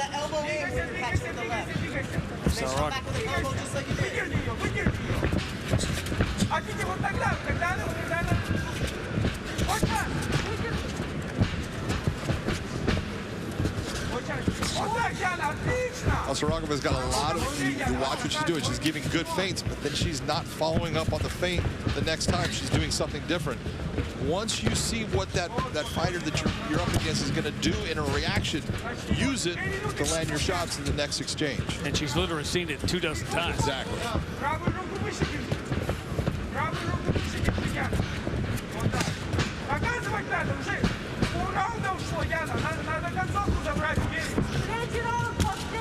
One thing that Gabby Gelfand has been successful with is her kicks for the most part. She's been on target. She's been able to land a lot of them. That's been her most successful tool for this entire fight. Yeah, let's go. Add the hand. See, right there, what you just saw from Gabby Gelfand was she ended up cutting off the cage and then forced her into the kick with that smart fighting. That's what you're looking for. She's going that way. Let me cut you off and she can take another step. I'm going to bring the kick. You run into her.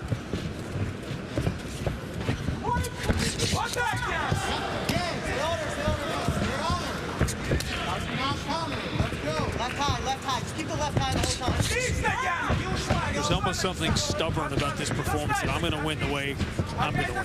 You know, sometimes you'll get a fighter that goes out there, a great submission fighter, something like that, and they'll tell you, I'm going to go out and I'm going to work on my stand-up.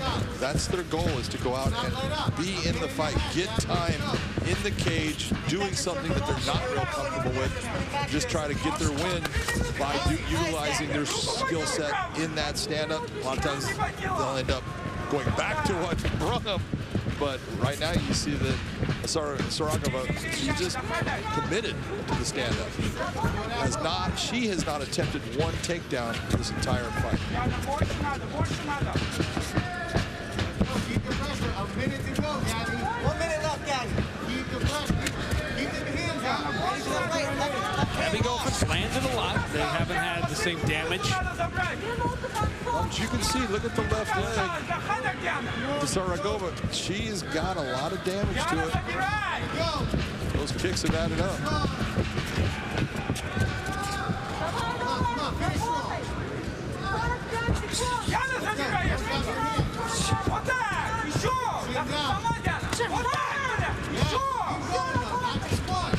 Every once in a while, one of these shots lands clean. Full marks here for Gabby Gelfand. She's kept coming forward. That one hurt Gabby. It did.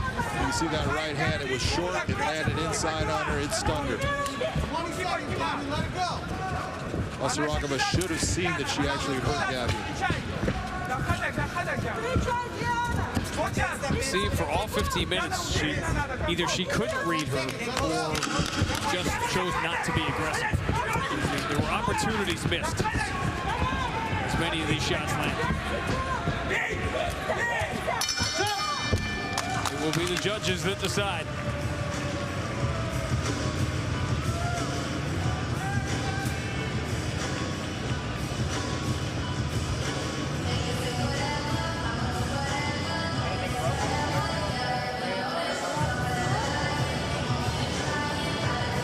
When the smoke clears here, not now, but tomorrow morning, what are you telling this young fighter here about this performance?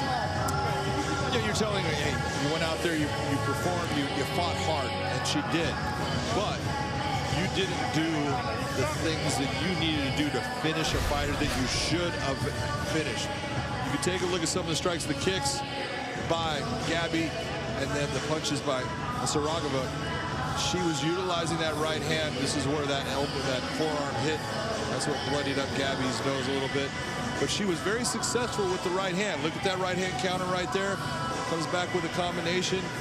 She landed a lot of shots, but they came in little stages, and they were not in that flow where she was doing damage continuously. She just needs to work on it. There wasn't one moment, any damage she didn't follow.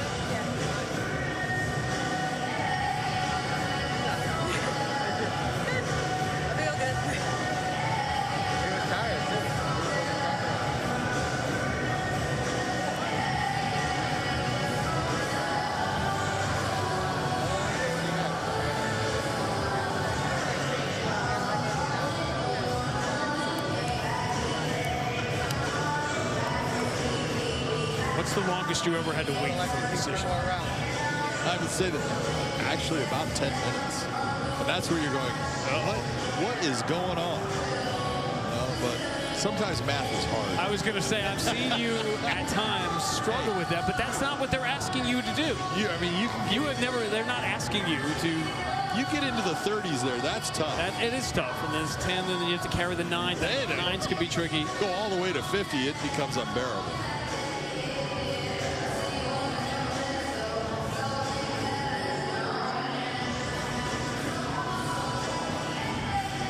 Guy who has our answer, who has no trouble with math, is Michael C. Williams. Ladies and gentlemen, for the decision, we'll go to your 3 judges at cage side. Your first, Marcel Varela, scores the fight 29-28. He sees the fight for Saragova. Your second judge at cage side, Ken Coffey, 29-28. He sees the fight for Goldfin. Your third and final judge at cage side, Michael Murtha, scores the fight 29-28. He sees it for the winner by split decision, Diana Saragova. And you could feel the weight on her shoulders and then off her shoulders as Gabby Goldfin and one judge go 29-28 in her favor, and that's the danger of fighting the way she fought. Exactly, that's the danger of not using all of the skill sets that you've acquired. You want to go out there and be a kickboxer in an MMA match, that's what's going to happen is you can come close to losing that fight. To Jen Brown we go. Well, thanks, Sean. Hey, you guys want to catch up on past fights 24/7? You can do that now on our Bellator Pluto TV channel. No passwords, no payments. Just drop in and enjoy the show. Available now on your favorite devices. Look for us in the sports category. All right, let's talk about our co-main event we've got coming up. We've got veteran fighter Matt Mitrione. He is taking on Tyrell Fortune. This is the second time this fight has been scheduled. Now, Tyrell Fortune, he's 5th in the heavyweight rankings. He's looking to move up over a big name in Matt Mitrione. He gets the win tonight. Certainly, you wonder where it's going to keep moving him up because he wants to, Matt's at 7, but he wants to, challenge. He wants to get in there and have a shot at the title. So let's talk about Fortune, Josh. What does he need to do to get the finish tonight? Wrestle, wrestle, wrestle, wrestle. That's what he's got to do. You say that, though. I say that because he doesn't do it, though. And he's a top-level wrestler. I'm talking world elite level of wrestling. He just doesn't utilize his wrestling. He's fallen in love with his hands. We see this all the time with fighters. Now, sure, I'm going to show you highlights here of him wrestling. But this is probably few and far between of what he does. He's dominant when he gets on top. But this is what he's fallen in love with, his punching power. 6 knockouts. He's got 6 knockouts to his name, and he's been dominant on the feet. And that's the problem when you have someone who's a very talented wrestler who falls in love with his hands. Now, I believe that he will wrestle. But I want to know, can he wrestle for 15 minutes hard if he has to? He may not have to, Elimele. And I feel like if he's able to get 1 or 2 takedowns, that'll start to zap Matt Mitrione, and Matt will stop fighting it and start just conceding to the fact that he's on bottom with his back flat. And if he does that, it'll be a good night for Tyrell Fortune. But can he do that? We've seen past wrestlers, top-level wrestlers like Ryan Bader, have a hard time with holding Matt Mitrione down. But is that the same Matt Mitrione we're going to get tonight? Obviously, Mitrione has the dogfight in him. He's able, if he's able to get back up to his feet or stuff 1 or 2 takedowns, that might deter Fortune a little bit. However, as you said earlier, can he wrestle for 15 minutes? Of course, Tyrell can wrestle for 15 minutes. He's a world-class wrestler. So you're disagreeing with me? I am, That's of course. Shocking, yes. Shocking, very shocking. But Mitrione, interestingly enough, this week during the interviews, he said, you know, I don't really want to punch him that hard in the face. That's my friend. That's my former training partner. Matt, if you have any chance of winning this fight, you need to punch him hard in the face. You need to go for that knockout. Keep it on the feet. Avoid the takedowns. You know as well as I know, when fighters say things like that, we are liars. Okay, we are lying. We are just trying to speak across the board saying, hey, we respect our fighters, we respect the person we're fighting, but he's going to go out there and try and knock his head off. So you're saying he's not going to have any problem punching his friend? I have no doubts about it, especially after Tyrell Fortune hits him. All right, well, let's get a little more insight on this matchup. We're going to head back over to our London office and Gareth A. Davies. Well, Matt Mitrione meets Tyrell Fortune in a matchup pitching a wizened heavyweight veteran against an ambitious up-and-comer, both men looking to rebound from defeat. As we all know, one punch at heavyweight with 4-ounce gloves can radically change the course of a fight. And former NFL player Mitrione, who turned 43 yesterday, says he will not walk away from the sport he has entertained in for 12 years, despite slipping to number 7 in the rankings and being on the back of 3 defeats and 1 no contest in his last quartet of appearances.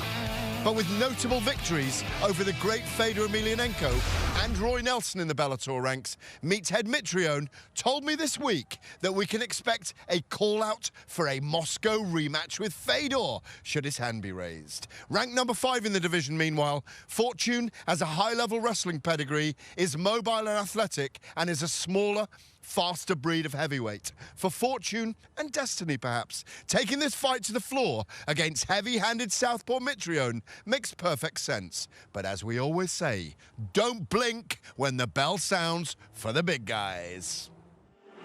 And the thing, Gareth, is now heavyweight in Bellator, there's a heavyweight world champion who you're looking at. There's an interim champion, Valentin Moldavsky. There's the Fedor fight. But, John, when we talk about Fortune and Mitrione later on tonight, that's the blueprint, what Ryan Bader did to Matt Mitrione. Well, you just said it exactly right. And let's be honest, Matt Mitrione faced Ryan Bader in the heavyweight Grand Prix, and it was Tyrell Fortune that was the training partner with Ryan Bader. So he knows what that game plan is. He knows the blueprint. The real question is exactly what Josh says.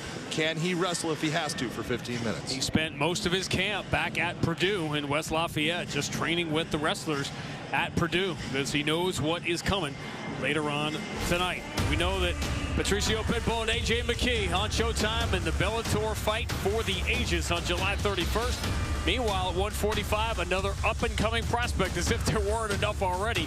Cody Law now takes center stage. And now, set to make his way to the cage, Theodore, the head taker, Makuka. Going by the Josh Thompson rule, you can't give yourself a nickname. And Theodore Makuka did not. The head kicks come from his Taekwondo. And you see what he's been able to accomplish in that. Young fighter, again, big stage. Nothing to lose, right? You know, in this fight, really no, because Cody Law is definitely going to be the guy who is the favorite. He comes with a big background in wrestling, boxing, and he comes from a big camp in ATT. This is the moment for Theodore to prove that he belongs.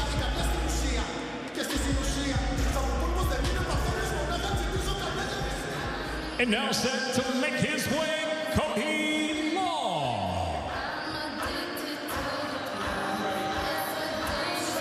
This run that our Kid Top Team is on in Bellator is pretty absurd. As you said, there wasn't going to be any math, but now we're into the 50s with this winning streak before all their products. And here was the latest in Cody Law, state wrestling champion in Pennsylvania, stopping Penn State before arriving and winning a national championship at Division II Johnstown. And you know, we talk about Mike Brown and King Mo. We don't talk nearly enough about Steve Bacco and the wrestling that goes on.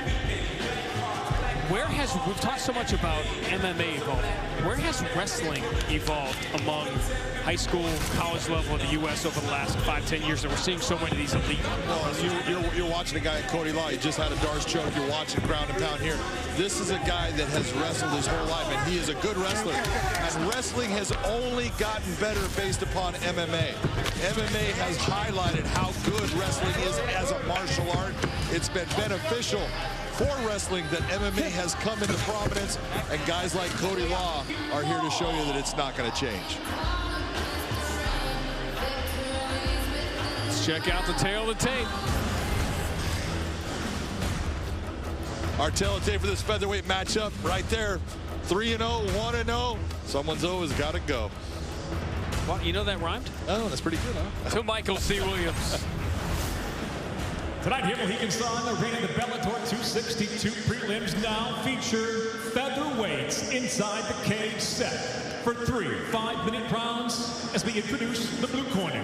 At 6 foot, weighing in 146 pounds even, his professional record early on stands at 1-0. He fights out of Stamford, Connecticut, Theodore, the head taker, Makuka.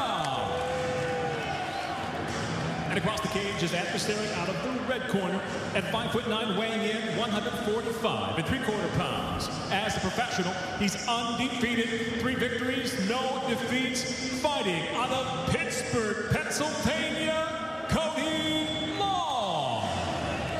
And your referee in charge, Kerry Hatley.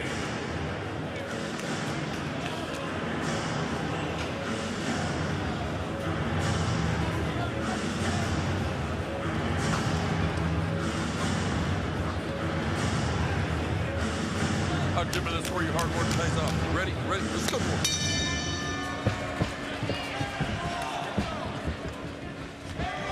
It's one thing to be the undefeated prospect. He's the favorite. Everybody knows it. Cody Law in the red gloves. But you got to go out and perform. And it's always interesting to me to see the mindset in a situation like this. I like the mindset that I'm seeing out of Theodore, but he needs to get those hands up just a little bit higher for me. You talk to Dan Lambert, the owner of ATT, one of the guys that he really talks about all the time and how special he thinks he's going to be is Cody Law. This guy's got it all. He's got great wrestling. He's got fast hands, good stand-up. He's got it all. Just got to get a little bit more experience.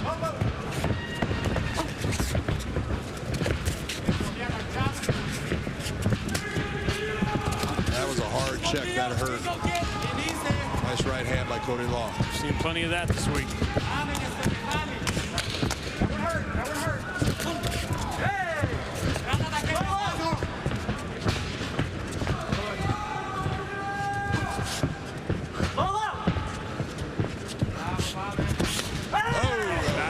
That is a way you talk about keeping your hands down. All right, well.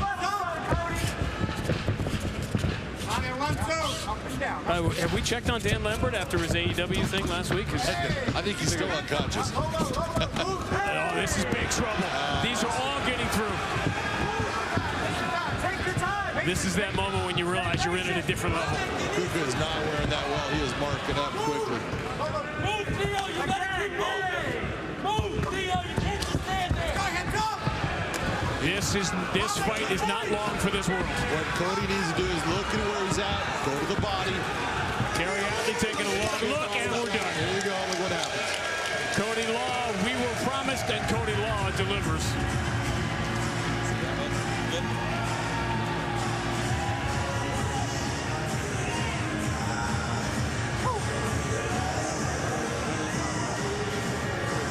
Let's go, baby. All day.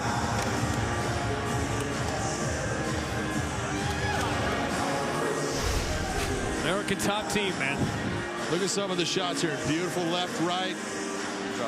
Nice four-punch combination landing. Then he just opens up here. You see Makuga trying to fight back.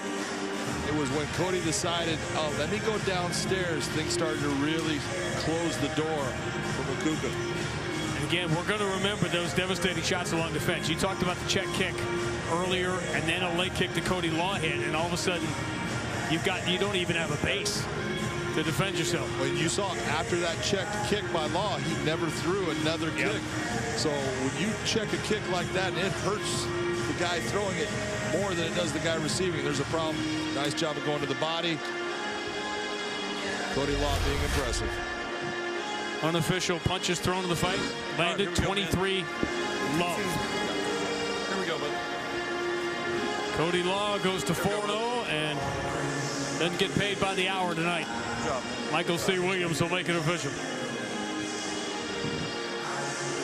Ladies and gentlemen, inside the Bellator cage, it comes to an end. 1 minute, 54 seconds into round number 1. The winner by TKO, still undefeated, Cody Law.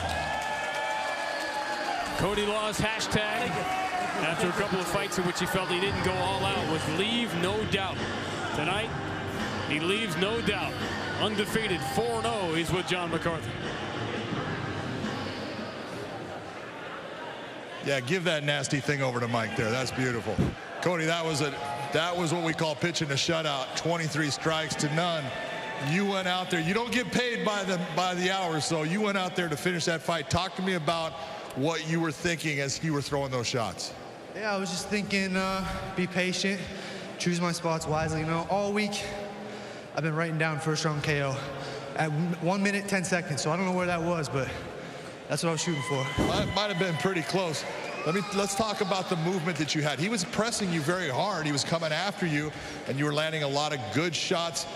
That check kick, he threw a kick, and you checked it, seemed to take all of that kicking out of his game. Yeah, we work on that a lot. You know, the calf kick's getting big, so working on turning that knee out and being patient, you know.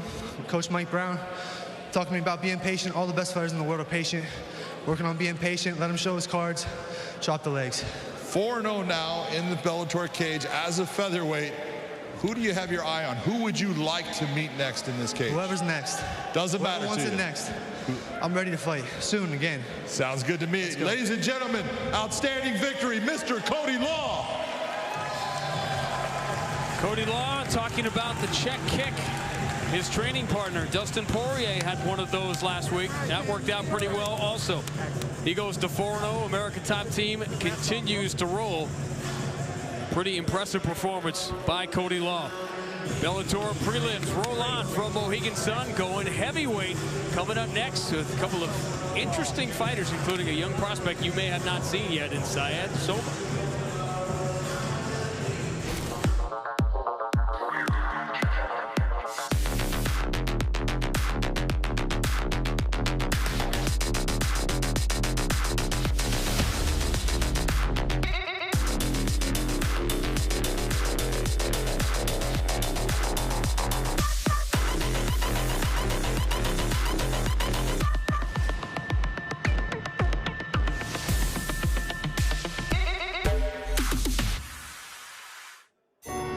Champions collide. That powerful left hook. Jermell Charlo bringing his 3 titles to the ring. The young lion roaring tonight. Brian Castano putting his championship belt on the line. He has to rise to the occasion.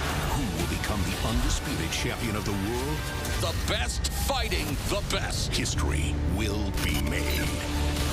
Jermell Charlo versus Brian Castano for the undisputed 154-pound world title. Live on Showtime. The new Bellator MMA app is here. New look, new features, new fights. Watch live weigh-ins and prelims. Share your fight picks. Earn points and badges as you rank up to the heavyweight division. And stay up to date on events, rankings, and news. For all of the latest features, download the new Bellator MMA app. Available on the Apple Store and Google Play.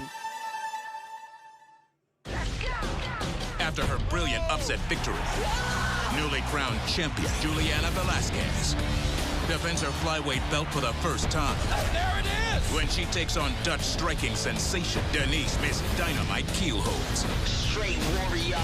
Miss Dynamite looking to detonate. Oh! It's a black belt battle for Bellator Gold. It's all over! Bellator MMA, live tonight on Showtime, where warriors rule. Well, tonight, Bellator Flyweight Gold is on the line as the champ. Juliana Velasquez aims to extend her reign at the top. But can the champ handle the #2 ranked Dynamite? Miss Dynamite by submission. That's right, a kickboxing world champion. And she's looking for the rear naked choke. Fantastic performance by Denise Kielholtz. It's all over! How good was that? Miss Dynamite, Denise Kielholtz by knockout. And now the new Bellator Flyweight World Champion, Juliana Velasquez. She loves to stand up and knock her opponents out. It is all over! Juliana Velasquez! Great job by our new champion. Well, Juliana Velasquez looks to keep her perfect record intact tonight when she takes on the 5-time kickboxing world champion in Denise Kielholtz. Now, Josh, when we spoke to Juliana this week, she said that she is confident anywhere this fight goes, but she said she's looking to keep this fight on the feet. Now, while that does sound very exciting, is that the right game plan tonight? Who am I to tell her what the game plan is? She's undefeated. Like, what? That's why she's so confident. I mean, she hasn't tasted defeat yet. And so for her to say how she wants to fight, I'm not going to tell her how to fight. Her coaches, I'm sure, and her have worked out a game plan, and they feel like, I think, sticking on the outside, using that long jab, using that straight left down the pipe, those type of things, avoiding the takedowns and the clinch maybe, might be to her benefit. Look, she possesses power, you know, and she's got great movement. She's long, so she's able to touch you from further away. You know, Denise Kielholtz is a shorter fighter, but she's used to dealing with longer fighters because she said, like, throughout her whole career, she's had to do that. Juliana Velasquez right now is on top of her game. She can take this fight anywhere she wants to take it. So, you know, I'm going to let you in on a little secret. There is a certain strategy leading up to a fight when you give interviews. And the reason I say that is because leading up to our fight, Juliana said that she was going to be very aggressive. She was going to take lots of risks. So I was prepared for exactly that. Granted, our fight wasn't the best, but she did do what she had to do. You know, she played a very smart fight. And honestly, I kind of think that's what she's going to do with Denise. I think she is going to play a smart fight, stay on the outside, use her length. And, you know, I would do the same thing. Keeping her belt is the most important thing, and she has to do whatever she needs to do to keep it. So are you saying, though, that she's not telling us the truth? You know what? That's what I'm saying. I'm saying that. Well, let's talk about Denise Kielholtz real quick. She's coming in having won her last 4 straight fights. All 4 finishes. 2 of them are submissions. Let's talk about how she's been doing such a great job of becoming that complete mixed martial artist that we've seen her put that kickboxing aside and really training and showing that in her fights. Especially after that loss to Vita, when she did get guillotined. It was a standing guillotine. She definitely came back from that, bounced back, came back stronger, finished the rest of her opponents after that, and really put herself out there for a title shot. So she did improve from there. I bet you she learned a lot from that fight alone. And yes, it was a disadvantage for her height in that fight, because Vita was able to sink that guillotine in. And, you know, it was kind of a rookie mistake of her not to know how to defend it, but I'm sure she has worked on that, especially going up against, like Josh said, a taller opponent in Juliana Velasquez. But again, Denise is used to being the smaller fighter. She's used to knowing how to get in, how to get out. Yeah, here, let me tell you what the difference is, though, from when she lost to Vita to now her 4 fights in a row that she's won. She won 2 by submission, 2 by knockout. The difference is she's focused solely on MMA. She has made sure that MMA is the focus. It's hard to do 2 sports. I don't care. If you're going to compete with the best athletes in the world, you need to make sure that your focus is all the way on that sport. You know, now don't get me wrong. There's certain athletes that can do it. Bo Jackson did it. You know, Deion Sanders did it. But they're also off seasons, spend more time focusing on that one sport during that time. Kickboxing and MMA, they cross paths too many times. And so she was able to finally say, you know what? I've done everything I can in kickboxing. It's time for me to now focus on MMA because I want to become a champion in there. And she'll be the first in Bellator to be a kickboxing world champion and an MMA champion if she wins here tonight. Which I love, because she'd be a woman doing that. So I'm all about the women setting records in Bellator. So good luck to Denise. And she's on fire. Like we were talking this morning, she's been on fire leading up to this fight. She feels so prepared, and I'm really excited to see what she can do in there. Well, both of you, great analysis there. Breaking it down gets me very excited for it. We're going to bring in another analyst just to break it down for us a little bit more. Here's Gareth A. Davies from across the pond. Bellator Women's Flyweight Champion Juliana Velasquez makes the first defense of her title tonight against Denise Kielholtz in a battle of the immovable object and the irrepressible force. The Brazilian former judoka Velasquez, undefeated in 11 contests, became the queen of Bellator's 125-pound division with a memorable triumph over Elimele McFarlane back in December, and her unblemished 6-fight winning streak in the fight organization has seen her portray a powerful armory. Size for a start, heavy hands, tenacity, and a willingness to close the distance, having confidence and comfort in her grappling background.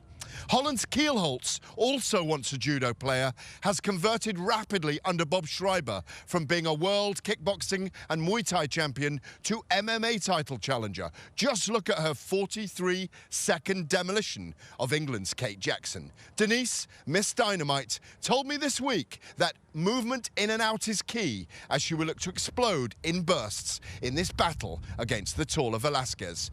The champion, nonetheless, who is the favourite going into this, will take some shifting from the throne, and told me she is happy for the fight to go anywhere and will call for a Brazil event if victorious. It could well be roll on Rio. But if Kielholtz can pull off a victory here, she'll no doubt be calling for her own title defence in Amsterdam when Bellator returns to Europe. Well, Gareth, we just learned, as Alima told us, that fighters lie sometimes. I never knew that. Hey, how was camp? Best camp I ever had. In great shape. My weight's on point. All the, check, check, check, all the same stuff we always hear. Let me throw this one out, because we talked about Denise Kielholtz. Everyone's excited about the submissions and the trends. Okay. But her submissions come after she's knocked the living heck out of somebody. So if you're starting on the ground, if Velasquez and Kielholtz on the ground without damage, that's trouble. Yeah, that's a completely different game. Denise has gotten exactly what you said. Her submissions have come off of, she has hurt someone in the stand-up. That person is on the ground now, and she goes for a submission, which is smart. That's a good way to get a submission win, and she's got a couple of them. But her stand-up is dynamic. She's got very fast hands. And the one thing about her, Sean, is in the phone booth, she can fight so well, and she's got great elbows. This is going to be a really fun fight to watch. That is the main event. The co-main event tonight is at heavyweight with Terrell Fortune and Matt Mitrione jockeying for position. But there's going to be some openings in that top 10 at heavyweight. Said Soma against Terrell Fortune surprised an awful lot of people in his first performance, to see if he can follow it up against a real veteran of the sport. And now ready to make his way to the cage, Said Soma. It is not unusual, if you've never heard of Suriname, a small country north of Brazil, South American coast. What is unusual is an MMA heavyweight whose best sport as a kid wasn't wrestling or taekwondo, it was swimming, which creates all kinds of interesting elements with his cardio. He moved to Florida 10 years ago to go to college, and his Bellator debut did raise eyebrows, John, as he went down the wire. That Terrell Fortune fight could have gone either way. It could have, and the real factor in it was, I thought Said needed to be just a little bit faster in the start, because he finished great, and it was just he didn't have enough in that start. But he's good everywhere. He's very relaxed, very calm. He's got fast hands, good movement. He's got good defensive wrestling. He's got good offensive wrestling. He's that new tweener type of heavyweight where he's got a lot of action, a lot of skill, but a small package as far as a heavyweight.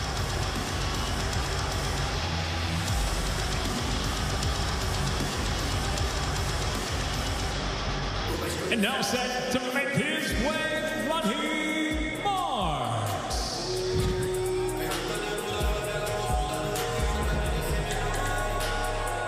A winning record in the UFC, a winning record in the PFL, but now Rodney Marks trying to get back to 500 in Bellator after a close loss to Linton Vasil in December. We're talking about the cardio of Said Soma. We had a long conversation conversation with Valentin Moldavsky, as you just said, about the tweeners now, those 230, 225. I always find it interesting, and I look at with a little skepticism, a guy who's pushing the heavyweight limit, who fought most of his career at 205. Most of his career started out at 185. Yeah. So you're looking at a guy who has moved up several weight classes, and now... I mean, we all do it in life. That's the natural order of things, but not necessarily ideal in this environment. This was a conscious thought in Honey Mars's career because he's got great jiu-jitsu. He's very strong, but he was losing so much weight in weight cuts that he was draining himself in the fight. I think he's much better off being in the heavyweight division. It's a great weight for him to be in. He's strong enough. He's big enough. This is where he should be. You'll see the numbers as we check out the tail of the tape here, when there's always that interesting choice at heavyweight where you're going to go. Take a look at this tail of the tape here. 6'1" to 6 foot. That's what I'm talking about. These are two guys, when you're looking at, they're not those giants of the heavyweight division, but both of them are outstanding in their skills. For those tonight in the UK, we thank you for staying up with us late night watching live on BBC iPlayer as we get set now to conclude the Bellator 262 prelims with 3 5-minute rounds in the heavyweight division. Introducing the blue corner at 6 foot, weighing in 245 pounds. His professional record, 6 wins, 2 losses by way of Suriname. He fights out of Coconut Creek, Florida, Saeed Soma. And across the cage is adversary, fighting out of the red corner at 6'1", weighing in 252 pounds even. As a professional, 19 victories, 8 defeats by way of Natal Rio Grande do Norte, Brazil. He fights out of Las Vegas, Nevada, introducing Honey Mars. And your referee in charge of the action, Dan Mergliata.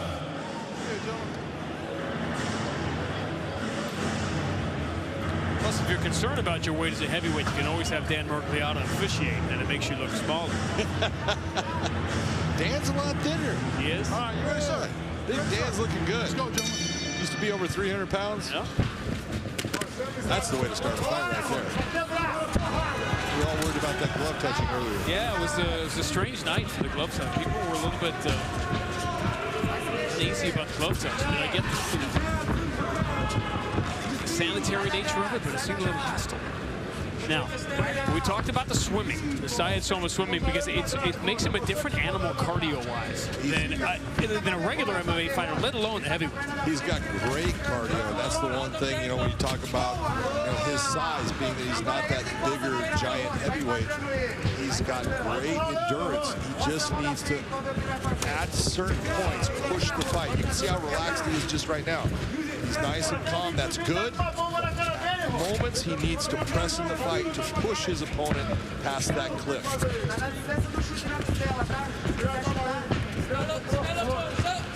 I'm going to go out on a crazy limb and say Suriname's one of like 8 places in the world you've never been. I have been to Suriname.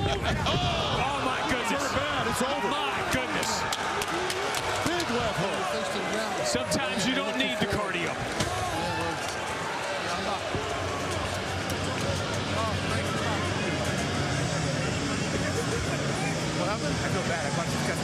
The only thing better than delivering a performance is delivering one that nobody is expecting.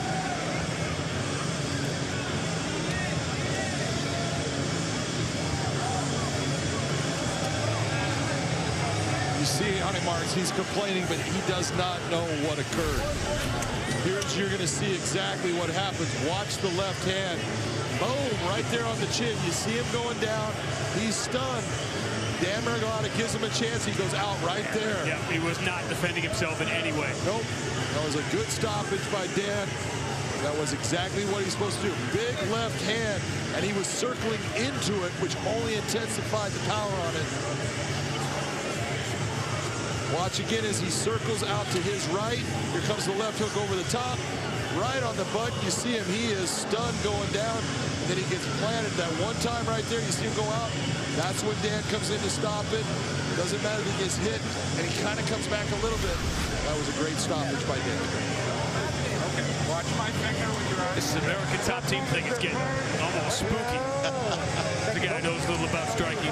This is what happens when you're training with great, competition in the gym. You're not trying to kill each other, but you're learning off of each other. And you can see the coaches that they have, Mo Law, Mike Brown, they've got it going on there. King Mo, just one of those guys who was so far ahead of the game strategically, and it's no surprise that he has become very quickly an elite coach. Light heavyweight world title challenger at Bellator, won the first Rising Grand Prix at the end of 2015. Always asked him, what's your favorite weight? Where do you want to fight? He said, money weight. He has found a home at AT&T, and Syed Soma has found a home here in Bellator. A dominant first-round performance. Michael C. Williams will make it official. Ladies and gentlemen, inside the Bellator cage, it comes to an end. 1 minute, 9 seconds into round number 1. The winner by knockout, Syed Soma.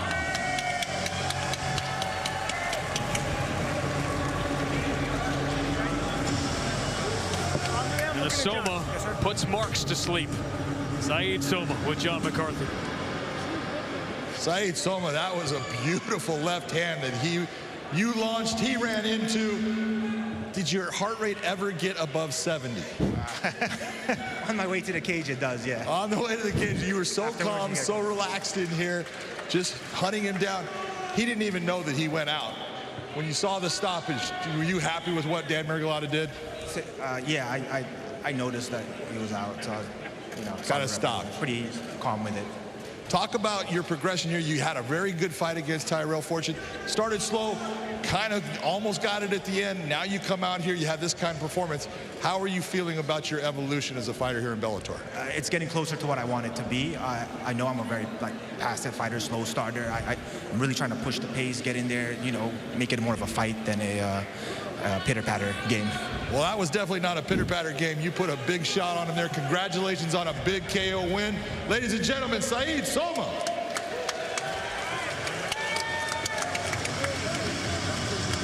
That's a name you may be seeing before too long, creeping into the top 10 at heavyweights, though just 28 years old. American top team just keeps on rolling. A 69-second knockout win for Syed Soma. Guys, we talked about wins and performances, so when you see a young fighter get both, it really opens your eyes. Absolutely, picking up his first win inside the Bellator cage. He's got to be happy with that performance. What did you think about it, Josh? I thought it was great. He addressed his problem. When he fought Tyrell Fortune, he started off slow, and it cost him the fight. I feel like he was coming on. That's when I said, Tyrell, can he wrestle for 3 rounds? We'll see. But Soma proved that he could wrestle for 3 rounds. Now in this fight here, great job of just stalking after him. Ronnie Marks circled out to the right side. Boom, hit him with the left hook. What I liked is he followed up the 1 and the 2 shot after. He didn't stop until the ref started to step in. Then he realized it was over. That's a gentleman and a true fighter. Great job. I like to see that type of sportsmanship. I especially loved his post-fight interview. The most unassuming man ever. He had his arms folded or crossed, and talking so politely, very soft-spoken, but he's definitely on my radar after that performance. The beautiful technique that he showed was pawing that lead hand of Roddy Marks, coming over the top of that. So great performance by Syed. And we got to say it again, those guys out of ATT getting it done, Josh. They've got a great crew of coaches and trainers there, and they've all meshed together very well. And at the top of that is King Mo and Mike Brown, those 2 coaches together. They've just done a wonderful job. They have. All right, well, let's talk about our main card we have coming up here at the top of the hour on Showtime. 5 great fights. Josh, I know we already asked you what you thought was going to be fight of the night. I'm going to have you tell us again because it goes back to those ATT guys. Who do you think's going to have fight of the night tonight, and why should we get excited about it? It comes down to Johnny Evelyn and Travis Davis. The 2 of them, I think, are phenomenal fighters. Travis Davis will try to keep us on the feet. He will try and get after Johnny Evelyn. He's going to try to stuff the takedown, and he's got great boxing. He's had boxing matches as well as kickboxing matches and MMA matches. So to me, that's going to be the fight to make. We're going to find out if Johnny Evelyn's going to stand or if he's going to utilize that all-American level of wrestling. So if he does that, I think he's going to have a successful night. But can he do it, and will he be able to do it consistently if he needs to? Well, we shall see. I'm sorry. But what was the fight you're looking forward to? Oh, the fight that I was looking forward to. Well, for obvious reasons. Again, looking forward to the main event, not just because it's the women fighting, but you know, they happen to be in my division. I happen to want that belt back, so I'm going to be scouting who my next potential opponent is going to be. I love it. Well, hey, look, we've got a lot to look forward to. We've got 5 incredible fights coming your way. Don't go anywhere. Let's talk about them real quick and wrap it up so you guys can see what we've got coming up. So, of course, we just talked about your fight of the night, as we say. And actually, Limale, you did say you thought that might be fight of the night earlier. Johnny Evelyn taking on Travis. We've got some great fights. All right. Thanks for tuning in. We will see you guys at the top of the hour. We will be back in just a bit on Showtime. Don't go anywhere. The new Bellator MMA app is here. New look, new features, new fights. Watch live weigh-ins and prelims. Share your fight picks. Earn points and badges as you rank up to the heavyweight division. And stay up to date on events, rankings, and news. For all of the latest features, download the new Bellator MMA app. Available on the Apple Store and Google Play. After her brilliant upset victory, newly crowned champion Juliana Velasquez defends her flyweight belt for the first time. There it is! When she takes on Dutch striking sensation Denise Miss Dynamite Kielholtz. Straight warrior. Miss Dynamite looking to detonate. Oh. It's a black belt battle for Bellator Gold. It's all over! Bellator MMA, live tonight on Showtime, where warriors rule. The new Bellator MMA app is here. New look, new features, new fights. Watch live weigh-ins and prelims.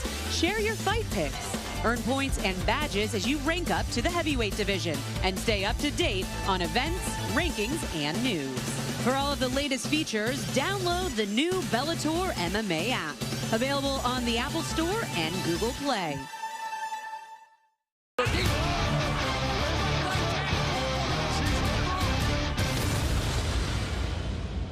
And everyone trying to get a piece of that proverbial pie, and it's good to see Liang Na in the Bellator MMA cage, but she secures a trip, but Velasquez doesn't seem to be in trouble, and Na's just telegraphing too much of her offense. But what's strange to me about Velasquez, she's not making her pay for all these attempts. Right. She's kind of shrugging them off and walking away. She's not throwing any strike. Now there she is. All those biding her time, I guess. Yeah, but all those takedown attempts were free. You're right, and here now, full mount, dire situation for the smaller Na on the bottom, controlling Velasquez's posture. Last thing you want to do right now is control the posture. You want to get out of there. You want to keep your mobility. Yeah, and Velasquez able to posture up, but Na trying to utilize the cage to escape. Dogged determination. Thinking leg lock, but it's tough to get. Her leg just isn't really that deep at the moment. Minute and a half left in the opening round. No panic on the face of Velasquez. Prelims action here on Bellator.com and the new Bellator app. Bellator 189 comes your way at 9 o'clock Eastern, accommodating with the Bellator MMA Women's Featherweight Championship match. Going for the heel hook. Oh, and nice right hand. Velasquez doing a good job putting pressure on that leg and making her pay. Nice one. Another good one. Ground and pound from Velasquez with less than a minute remaining. Open guard of crucifix. Yes. Velasquez neutralizing the left arm of Na, dropping the ground and pound. Second round underway. Jimmy, how'd you have the first 5 minutes on your unofficial scorecard? Easy for Velasquez, 10-9. I didn't think it was 10-8 territory, but certainly 10-9 in round one. Velasquez from the southpaw position, leading with the jab, but again, Na like the proverbial pit bull, just attacking the leg and hanging on, trying to cut down the bigger Velasquez, but it's Velasquez from the top position now, maybe transitioning to the armbar. She can step over the head, she can get it. There it is.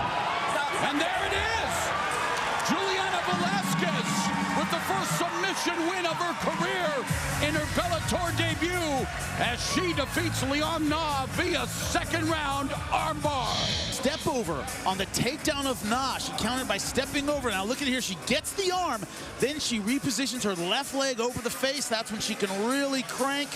Beautiful setup, and this was nowhere to go but tap. Velasquez feinting, trying to open up. Good combination by the southpaw Velasquez. That was a strong left hand. Spread left, and now Ruth and Velasquez is exchanging before Velasquez circles away, resets, and comes forward. Velasquez has suddenly become a little bit more flat-footed here, 210, but Ruth unable to really do any damage, and then there sticks the jab. Landed clean. Look at, beautiful nice. shot right there. There you go. Right hand, and Ruth dropped Velasquez. Velasquez valiantly gets back up to her feet now with the tied plum, looking for some, well, I thought she was going to deliver knee. Wow. Straight left hand, drop Velasquez. She's drop hurt. Ruth. Ground and pound by Velasquez. Velasquez, after being dropped, gets up and drops Ruth. And final round, the show of respect as Ruth in the red gloves, Velasquez in the blue gloves, touch gloves, and now they're looking to touch each other up. What a sensational second round. How do you have it after 10 minutes, John? Oh, and again, Velasquez staggering Ruth, hurting Ruth. And this... Take a look. Oh, just froze her. Just froze her. I didn't see it when it landed live, but man, it just hit her straight to the solar plex area. Takes her breath away, makes her stop. Velasquez did say, and I quote, "The next owner of the belt is a Brazilian, me. I have better striking, good takedown defense, good grappling as well. I'm sure Christina Williams would like to prove her wrong." Nice little exchange there. You saw Juliana come in, landing a shot, but she got hit with a counter. Backing off, just resetting. She's made is meshing her MMA skills, the entire skill set, with her already established striking skills. Yeah, she's getting hit with that. Yeah, she is. That jab is coming out, touching her, and then she's touching with that straight left hand. Christina Williams got to get her head off of the center line. So striking is definitely something that Christina Williams has. Nice straight shot. Getting out, hit, big out fought right here, right now by Juliana Velasquez. Those shots were right in front of us, and they landed solid. Velasquez looking outstanding here in the early part of the fight. Turn those shoulders, John. Fighting very long. Absolutely, just beautiful, very composed. And this is what you talk about. She's got a national team background in judo. She was part of the Brazilian national team, and she does not try to grapple. She wants to knock your head off. That's the way she likes to fight. That straight left keeps finding his mark. We're going to see how Christina Williams adjusts for this second round. Round two. Williams in the blue gloves, Velasquez in the red gloves. And again, Velasquez tried to return fire after a kick thrown by the Warhorse. Absolutely, she's looking for that counter. One of the good things you did see, look at when Christina comes out and she's circling, that's fine. When she's starting to go forward, that's great. It's when she's backing straight up, she cannot do that and be successful in the fight. So far, she is able to push forward here in the first 30 seconds of round number two. Round one, 10-9 to Velasquez. No doubt about it. Landed the bigger, heavier shots, and volume-wise still took that. And you see she's very successful. Again, look at that beautiful jab. Snap Christina's head back. Lead uppercut and then the straight. And again, now we're seeing Christina Williams starting to back up. That's going to be a problem for her. She is a come-forward fighter. That's when she's doing damage. That's when she's doing her good work. She's usually coming forward. The winner may very well be the next to fight for the belt against our champion, the Hawaiian Alimale McFarland.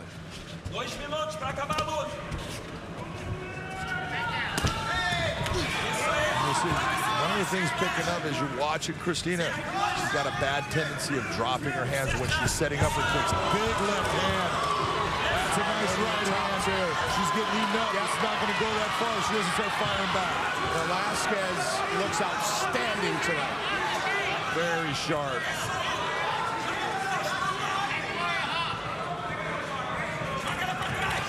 Against the black belt in Taekwondo.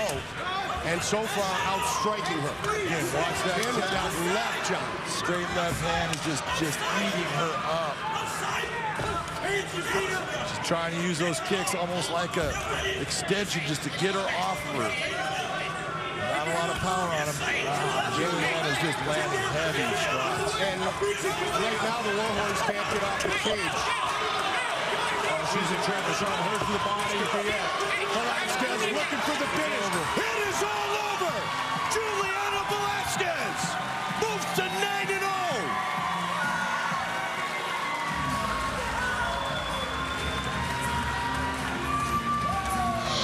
Let's watch this finish, Mike. There's the kick. You see, look at the left hand straight down the pipe. Right hand lands to the body. To the body. Big shots. Comes up back up top, and you see Christina Williams not able to respond. Getting hit with heavier shots. Just starting to be pummeled. Goes down. Outstanding performance by Juliana Velasquez. Flyweight World Championship fight. Champion in the red gloves, challenger in the blue gloves. Both women unbeaten in their professional careers. Isso aí que não pode, pô. É no pé de trás, pô. No pé de trás, queixo pra dentro. Big John, you gave round 1 to the challenger. How about round 2? Round 2 goes to the challenger again. And it's not that, you know, Evelyn's not doing some things well. She's just not doing enough right now. When she got the fight to the ground, she was looking to try to move towards the submission, but nothing ever came of it. Couldn't do anything from that position. So right now, I've got Juliana up 2 rounds to none. It's just simple things like you just saw. Yep. Just hit her with a straight left hand. That landed flush. Nothing has really landed cleanly for Evelyn at this time. Not only is she longer, she turns that shoulder over beautifully. Outside, head movement, hands up. I really feel like Evelyn's having a problem because of the southpaw stance. The combinations aren't there. She's having to dip her head to the opposite direction. The takedown is not there as well. She probably hasn't been able to practice shots in this position here. Now that she's in on the leg, see how she's trapped the knee there? She's lifting. She's got to work on getting that trip. And get back up and keep the ankle. She was a little long on that, a little far outside of it. She's caught.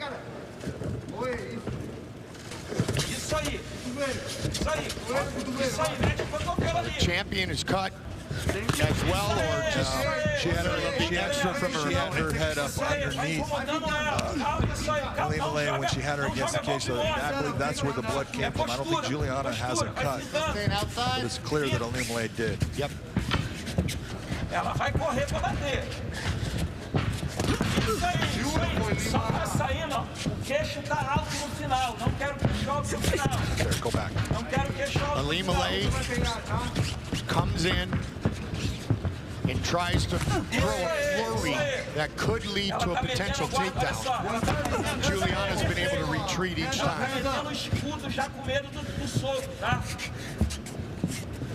Right there. Continua trabalhando a mão, pintando, fazendo ela errar. Deixa ela errar. Isso aí, perfeito. Perfeito. Perfeito. Make sure we watch out for that hand up. Ó, essa tá telegrafando muito essa mão aí. Here in our main event. Mike, our production people went back and looked, and there was no clash of heads. It could have been when Evelyn was looking for that single leg. You saw Juliana open up with that hand, just hitting a couple of shots, and that seems to be what opened her up. Ameaça e toca. Oh, well done. Nice little jump knee right there at the end of the round. Once we meet, meaning Evelyn McFarland, the champion, I will leave with the belt.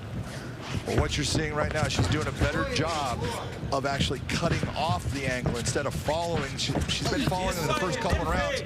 She was following too much. Like right there, she's starting to follow. She needs to take that step outside and cut that angle off.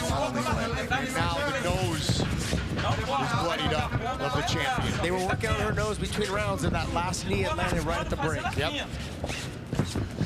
Deixa ela sozinha. If it was only as easy as you just said, that's the hardest part. Juliana Velasquez is brilliant in keeping her distance. Nice job right there, though, by closing the distance with the strikes. Get into the body lock and that outside trip. She can also drive her upper body up over her a little bit more, put more pressure on her palm as well, and that'll start to make her break her elbow base.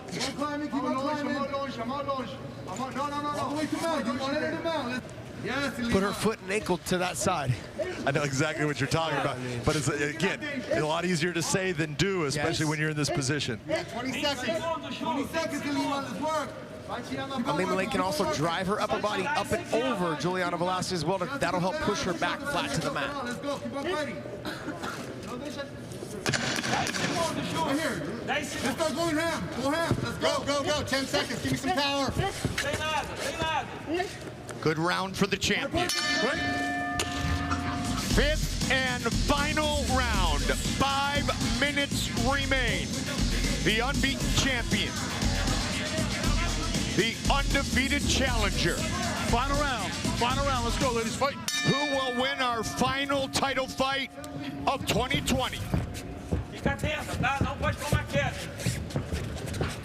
Ilima McFarland, red gloves, blue gloves, Juliana Velasquez.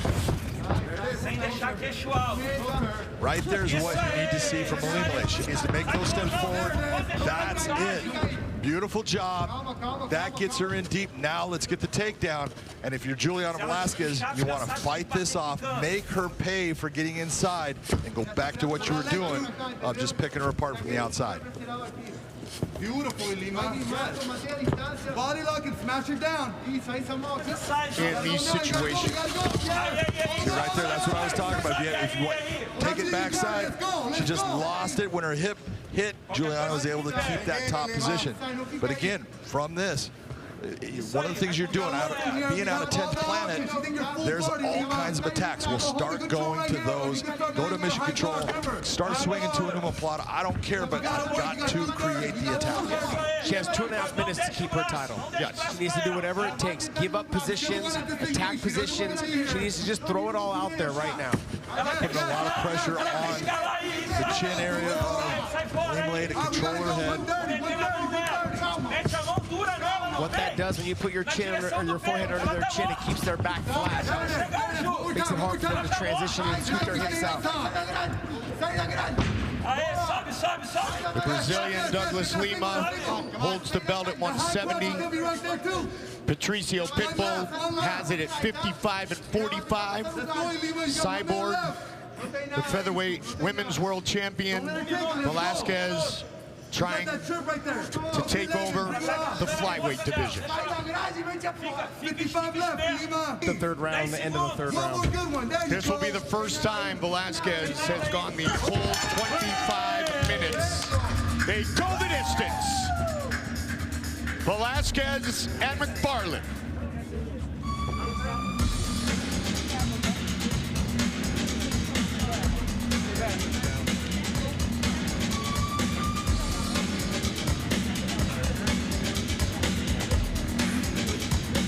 Ladies and gentlemen, having gone the distance in this world title fight, will go to your judges' scorecards. Your first judge, Sal D'Amato, scores it 48-47. Michael Bell sees it 49-46. And Judge Brian Miner scores it 48-47. All 3 judges have it for the winner by unanimous decision. And now the new Bellator flyweight world champion, Juliana Velasquez. Juliana Velasquez, the new champion. She points right to the tattoo of her lost brother on her left arm. What a moment. Both women, mutual respect. And the win for Velasquez. Ilima said, just be awesome. And that's, I love seeing that Hawaiian spirit, that culture, that spread, and she's doing it to everybody. And I think, win or lose, this is who she is, and I love seeing that. Juliana Velasquez deserved to win the title tonight. She went out there and dominated the fight. Great job by our new champion. She steps in, hits the knees with a nice right hand. Boom, right on the button. Well, this is exactly how she kind of finished when she had that fight where she got her first MMA win. In looking at, you know, Jessica Middleton, she went and was in this position and ended up with the submission victory. It's all over! Denise Kielholtz, ground and pound! Okay, you can see who's got the position. She's got the overhook, but she still wheels her around, gets to the Kenzakatami position, and from this position, she just starts locking that arm down between her legs and opens up with that right hand, just landing shot after shot. And the reason why, in the end, the referee is telling Terrell to move. You've got to move, change the position. Terrell is trying, but she can't because those shoulders are locked to the ground. Great positioning by Denise Kielholtz. Kielholtz, the 5-time world kickboxing champion. And those sharp combinations, good stuff. And Middleton wants none of that. There's the judo throw, head and arm. That can be dangerous in MMA, though. If she pulls her head out, she can take her back. Trying to extend the arm. Going from the arm bar from that position. Problem is the hips aren't exactly in the right spot to finish it. So she's trying to extend the left arm of Middleton. Middleton has one hook in. Gonna look to pull her head out and take the back. Denise Kielholtz told us she has spent the last 3 months working on her ground. Now she got it!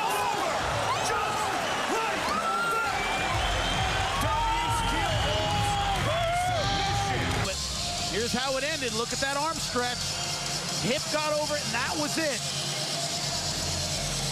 But she's up against someone who might even be more aggressive in Kielholtz, who secures the takedown immediately into back mount. Very nice, beautiful job by Denise Kielholtz to take that over-aggression on that kick. Step inside, gets a hold of Christina, brings her to the ground, and now has her back. And yes, Kielholtz is a defending Glory kickboxing champion, but do not discount her grappling game. Half of her pro MMA victories have come via submission. No, she has got a very good grappling game. And she's looking for the rear naked choke. She was actually working with Hoist Gracie, and Hoist was very impressed. He goes, man, she's got good chokes. She's coming off a kick submission, making 2 straight submission victories for the kickboxing champion, Denise Kielholtz. Miss Dynamite. Look at the hands of Denise Kielholtz. Look at her step back on the kick. Wow. Step inside, gets a hold of the body, takes her down, immediately takes the back, puts the hooks in, and then sinks in. That rear naked choke, that was as good a performance as Denise Kielholtz could have hoped for. So Sabriya Sengul in those blue gloves, Denise Kielholtz in the red.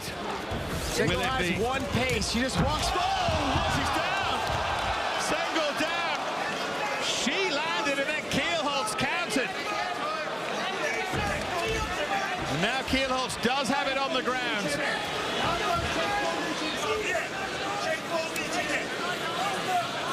Dynamic start by Miss Dynamite. And she has the win. She has the win. It's all over. She steps in, hits Denise with a nice right hand. Boom! Right on the button. The crucifix where she's got the far left arm trapped, and she's got the right forearm chopped. So she's able to just land some shots. She's hitting her with that key lock right there. Hits the key lock, get the tap, all done. All of a sudden, submissions have come on the ledger of Denise Kielholtz. Well, submissions come when you hurt people with your hands and you put them down in their rock, their ability to defend themselves. Oh, there it is. She's in trouble. This fight's over. It's all over. Denise goes after her, finishes the fight. Dan Miragalata is not happy that she landed the right hand after he feels like he had come in to stop the fight. You can see Kate is trying to figure out where she's at. She's trying to collect herself. Dan was already coming in to stop it. He saw how she fell, and that's what gave him the clue. When you see someone go face forward, Mike, it is telling you they have been turned off. Oh, and she got dropped in. Wow, the master. Going for the knee bar. Big elbow by That's a huge cut. Of Saragova, a master of sports in freestyle wrestling, but she's on the receiving end of a striking barrage from the Tiny Terror, John. Tiny Terror is going after. She needs to be very careful. She's starting to overextend a little bit. Nice. Oh, and she got dropped. Wow, the master. of sports and freestyle wrestling with a master display in striking. Mamma mia! She comes in, right hand, right on the button. That stuns her. She tries to collect herself. Saragova, boom, right back with that right hand again. She is out, going down. In 15 professional fights, Beck Rawlings has not been submitted. Knocked out twice, defeated by decision a half dozen times. Nice job by Beck to get her hips to the ground. And she tries to get to reversal.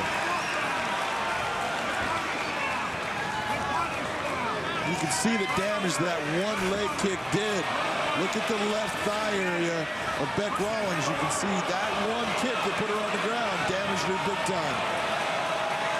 Going for the knee bar. Yep. It is all over. Here comes this leg kick right off of the shots. Boom. Look at it just take Beck Rawlings' legs right out from her. That's what put them on the ground. That's where we got all of these different positions. And right here, she sets up this knee bar attempt. Now she's got it locked in. Now she extends her hips. And that's why you see Beck Rawlings tapping. She better. The battle of baby girls, the youngest of 6 children, is Alima McFarland. Big elbow by Alima McFarland. And that's a huge cut. Those sharp elbows, game changers. That elbow definitely opened up Vita.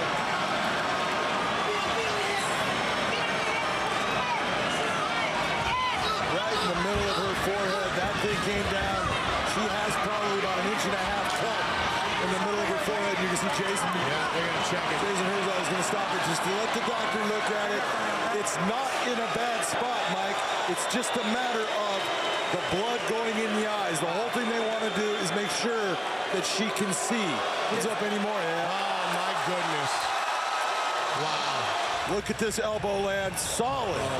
You can see it right in the middle of the forehead area, and it was a good 2-inch gash at least, and it was large. You can see by the display of it opening up.